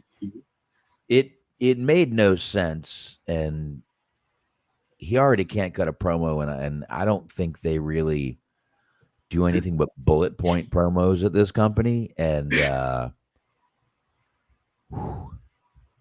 he's gonna need somebody. They should give him Alex Abrahantes and just have him do the same thing they used to do for Pentagon. Like you have Ricochet say whatever boring thing he says, and then just Alex like fucking reiterates what he says, but in a way more interesting. Yeah. He needs an Ellering or someone like that. Actually, wouldn't be bad. He needs something though. But I don't know if they're gonna actually do something like that. But it wasn't a bad match at this point. But they could probably get that fucking dummy that used to come out with that LOD. They could maybe. Yeah. Bring out Heidenreich. Oh, bring out Heidenreich and then put him with Moxley. Oh, yes. That's even bringing Heidenreich as Ricochet's manager. It's like, that's a wild idea, but let's see how it plays out. That's what I would do. And then bring him in to go with Moxley. And then there's a whole thing right there. You're totally going American History X now. I like it. Jesus sucked his own dick on Twitter over that match. I'm assuming the Ricochet match. Yeah. So, all right. We did a quick overview, which will get us right into this next show here, which is going to be next week's show, Smark. Let's do some predictions. It's 6 matches, but we can only predict 5 because one match is not complete yet. I don't think it is. All right, that's a good point. He says Heidenreich's poems are better than Ricochet's promos. Oh, you got a point. So maybe you bring in Heidenreich, but you put him with the Acclaimed instead of Ricochet. Trying to rape Michael Cole is better than Ricochet's promos. Well, so that's why you put him with Ricochet, because they both have things in common. They both like trying to insert things into holes. You got a point. You got a point. So, all right, Smark. Right before you came back, I was talking about how happy I am to see Nigel McGuinness get back in the ring against Bryan Danielson. I think that's going to be a fucking badass match. I was saying I wouldn't mind if he actually came back and we maybe even got to see the Desmond Wolfe character again. I would actually pop for that. I loved that character. It was very, as I said before, Jason Statham-ish. Mm-hmm. So I wouldn't mind seeing that character again. I wouldn't mind seeing Nigel. He has said never, he's not saying no to a full return, but he wants to see how this match goes before anything is put out. But Bryan Danielson, Nigel McGuinness, they've got a history. Nigel McGuinness has called him many, many names, the neck break kid and more. Mm-hmm. So who you got? I like the little video vignette that you were talking about that they did on Dynamite. That was really cool. It's just basically like literally just putting it out there on the table that like fucking McGinnis didn't have the career that Danielson had, but he has the opportunity to end the career, and that could be like his vindication. So it's cool they're running from that angle. I like that. This is of course if Danielson is cleared to compete. I would love that shit if they just like spent the last 2 weeks hyping the match and then it's like, okay, no, it turns out he wasn't medically cleared. What can you do? Yeah, he's probably already cleared. But anyway, fucking Nigel McGuinness versus Chris Jericho for 40 minutes. I think Danielson's gonna win. Yeah, and I think you're right though. I agree, but you're right though. They have done a very good job at kind of giving this match an actual backstory. Mm-hmm. Like a real meat on the bone backstory. They've actually done very well, I think, in this match, and I agree. Danielson keeps it. If Nigel can still do what he did, I think this saga continues. Could be. I think this definitely continues after this match. I don't think this is going to be the only match we see them in. I think this goes to a much more. I think we get these guys in a cage or something. These guys are going to go to a stipulation match. 100%. Yeah, I can see that happening. Yeah, 100% in my eyes. I see it happening. So we've got the AEW Women's World Championship up for grabs here. It's Mariah May versus Yuka Sakazaki. Definitely Mariah May. She's the champion now. She definitely retains. Mm-hmm. Yeah, definitely. Okay. We got Pac, Claudio Castagnoli, and Wheeler Yuta. We've got a little bit of a breakdown right now in the no, we don't have to actually, we're not picking this match. I'm just mentioning it. A little bit of a breakdown right now in the BBC. No, the BCC, excuse me. Mm-hmm. With the whole thing going on with Brian and Wheeler Yuta being by Brian's side, Castagnoli and Pac don't care. But they will have a trios match for the AEW World Trios Championship against, we don't know yet. But we will. Next match, Jamie Hayter versus Saraya. She's going to have Harley Cameron down there with her. I think Jamie Hayter needs to win this match with her comeback right now.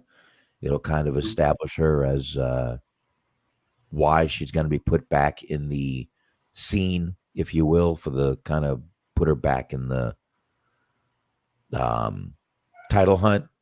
And I definitely think Jamie Hayter takes this one. Speaking of breakdowns of the BBC,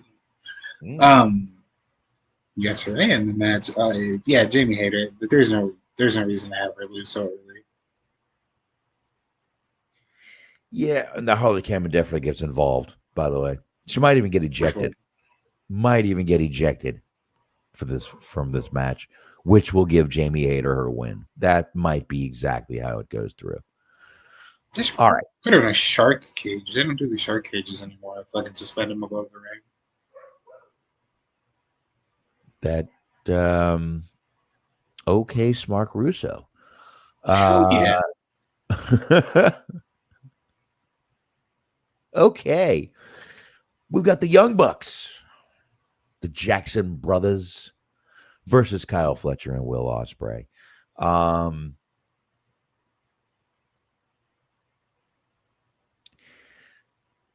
I think we're going to see Takeshita get involved and cost Fletcher and Ospreay the match. Young Bucks get the victory here. I think that's what's going to happen. I think we're going to see a nice argument with Don Callis down ringside as they lose the match. I could see that happening. I wouldn't be surprised, honestly, if they had Ospreay win, just put 2 belts on Ospreay, make it like a bigger deal. Because I mean, the Young Bucks really aren't doing much anything. Like, yeah, the Elite is a big storyline right now, but like the Young Bucks as an individual tag team, like they're not who they've been feuding with lately. Like it doesn't seem like they have much going on. I'm gonna say that they do retain. I'm gonna say that you're right. That there's probably some friction between Takashita and Ospreay and Kyle Fletcher. I don't know why I have trouble remembering his name. It's probably not a good omen for his future. Just call him Roddy. Ospreay and Ospreay 2. There you go. Or whatever, Roddy and Roddy 2. Now, all right. Yeah, we can go with that. That works. That works. Speaking of Roderick Strong, yeah, Stuttering John got himself a Viking tattoo on his arm, apparently. Really? Yes, so we haven't talked about Stuttering John so that it is but only tradition. That reminds me of a question I have for you. Sure. That has nothing to do with Stuttering John or a Viking tattoo. Ratings have been a little down. And if you look at the timing on it, it's been kind of since the Young Bucks have been doing this storyline that they're throwing their weight around, they're throwing their power around. And since they've had those titles, you think they're like to blame for this whole ratings dip they're in right now? Maybe. I mean, like, I think more than anything right now, football's back, WWE is hot. I get the conflicts of things that just, it's not really great for them right now. I don't know if I blame the Young Bucks per se, but well, I'm talking just not hot at the moment. Talking a few months back here, before football was back, before they had anything to go up against. It's not a great storyline. I'll say that much. Definitely. Like outside of just fucking Okada having a good time being an asshole, but I mean, you could just that could happen like without the Elite as a whole. You could just have Okada out there being an asshole heel anyway. Yeah, but how many times can you just hear Okada just say bitch without going, okay, enough of this?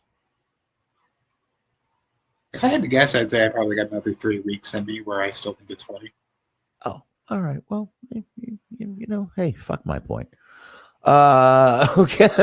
Just me personally, but yeah, I can see how that's gotten old, or how that can be considered as being like the last show that Cheese we did with Cheese, where it was like they were in the back and he was just like trying to fuck Mercedes. It was just like, what was the point of that segment? Like I could see, it's like, yeah, you could be doing more with Okada other than just have like it is fucking wild. Think about that for a second. Think about the fact that like this is like one of the biggest signings you've ever had. This guy's had a storied career. He's like one of the biggest wrestlers in Japanese wrestling history, just period. And he still has like probably 5 to 10 years left on his career, if not more. You sign him, you get him away from New Japan, get him away from WWE. You bring him in, and you're like, what do you decide to do with him? You decide to just randomly have him, his character, his whole character is that he has jungle fever. It's like that is a wild fucking idea. Like Tony is definitely on the old Gayo at this point. And he calls people bitch. That's it. That's his character.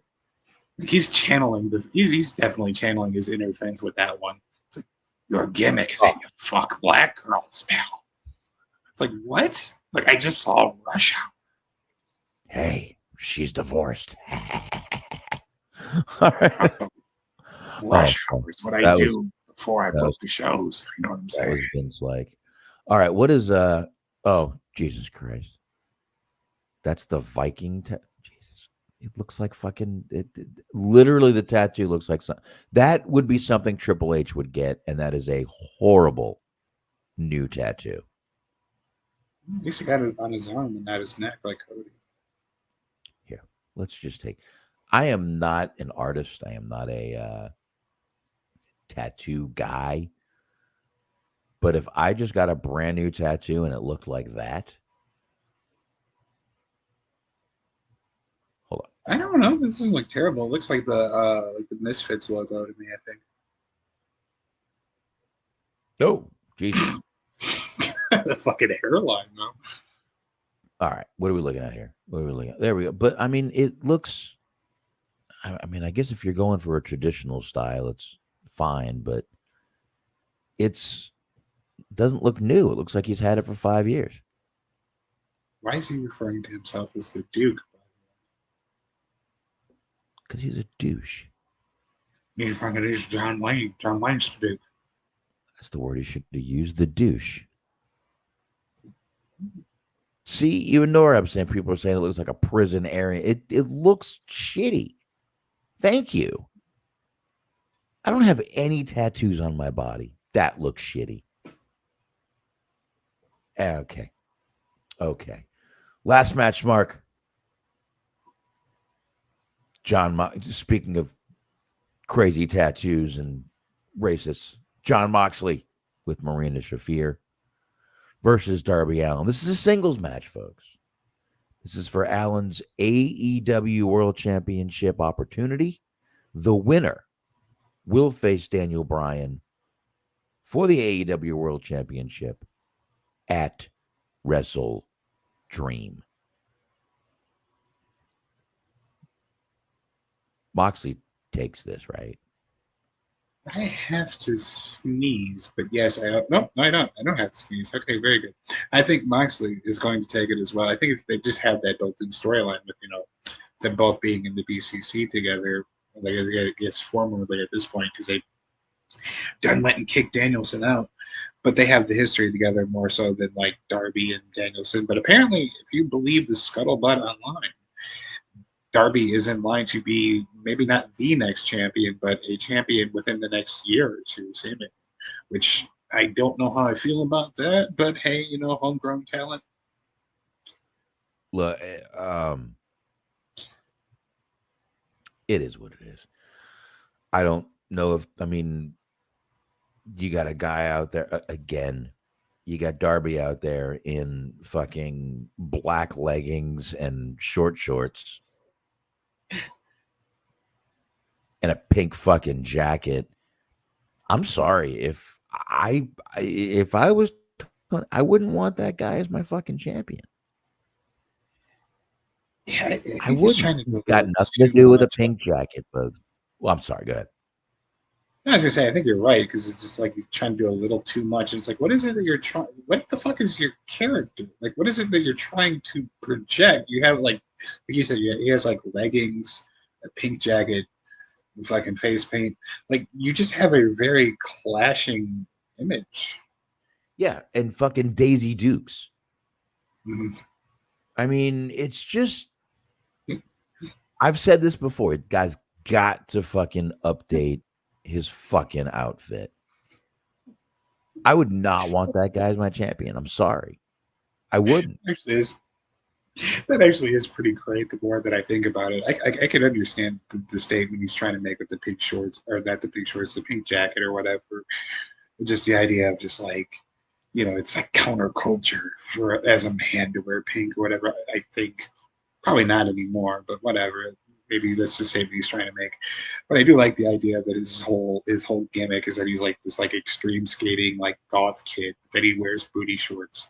Like, this is fucking amazing. This is fucking BBL Darby. Brazilian Barbie. Darby. Mm-hmm. I called him Barbie. Barbie Allin. Barbie Allin.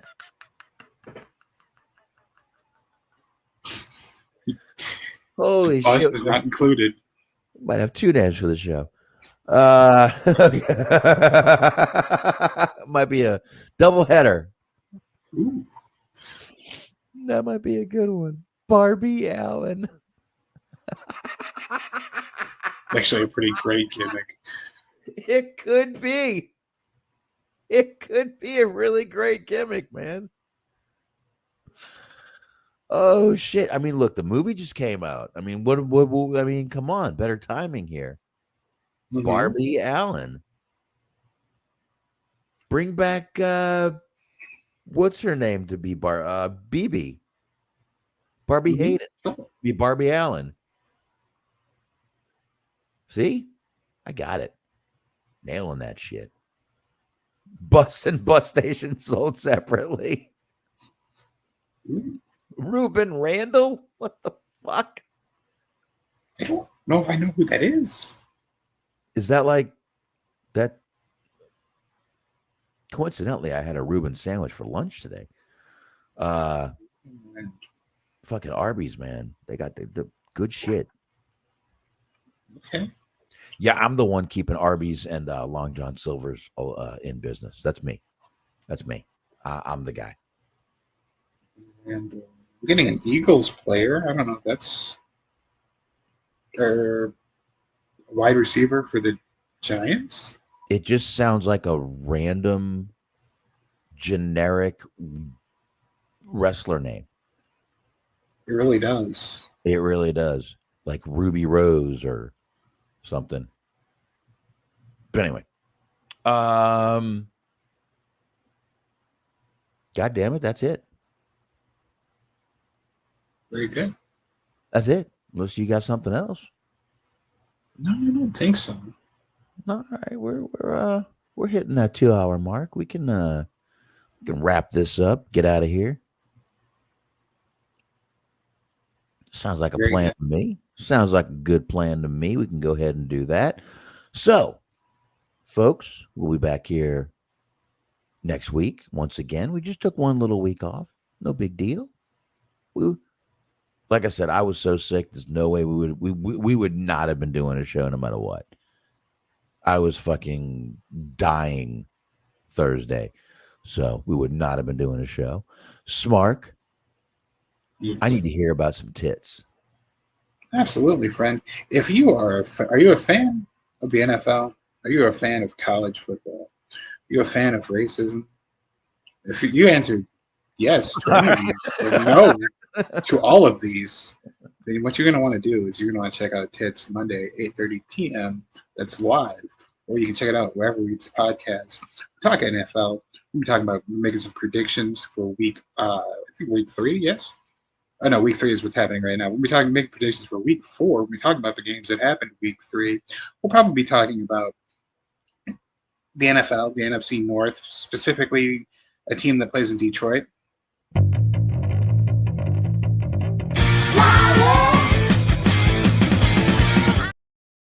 That's right, the Detroit Lions. We'll be talking about the Detroit Lions, the Chicago Bears, Minnesota Vikings, the whole 9 yards. Be sure to check us out Mondays, 8:30. Tits, totally inappropriate team sports coming at you. Boom. Coming at you. There you go, folks. There you go. Fuck that kid. All right. That's right. Wherever you get your podcast, as long as you get your podcast on YouTube. There you go. Hey, come on. You can listen to YouTube anywhere. Download it and wait till the next day. Put it on your phone. Plenty of ways to listen to it, folks. And I will again be doing Hollywood Hangout this week. I was just not.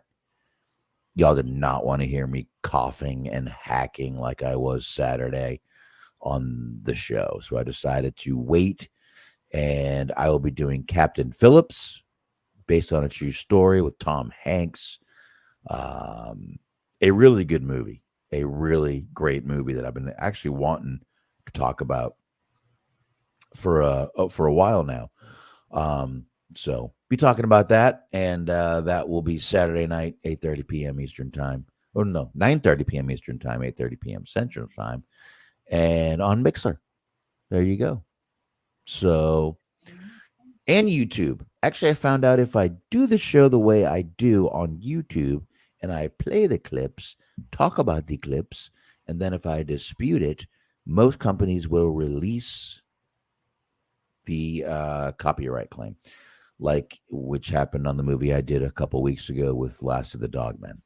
So there you go. Get me on YouTube too, Hollywood Hangout, and I will see everyone Saturday night. Me and Smark will be back here next week, next Thursday night, 9:30 p.m. Eastern time, YouTube, and we'll be having more fun. So, folks, thank you. See you. And we love you, goddammit. Bye-bye. All right. Yes.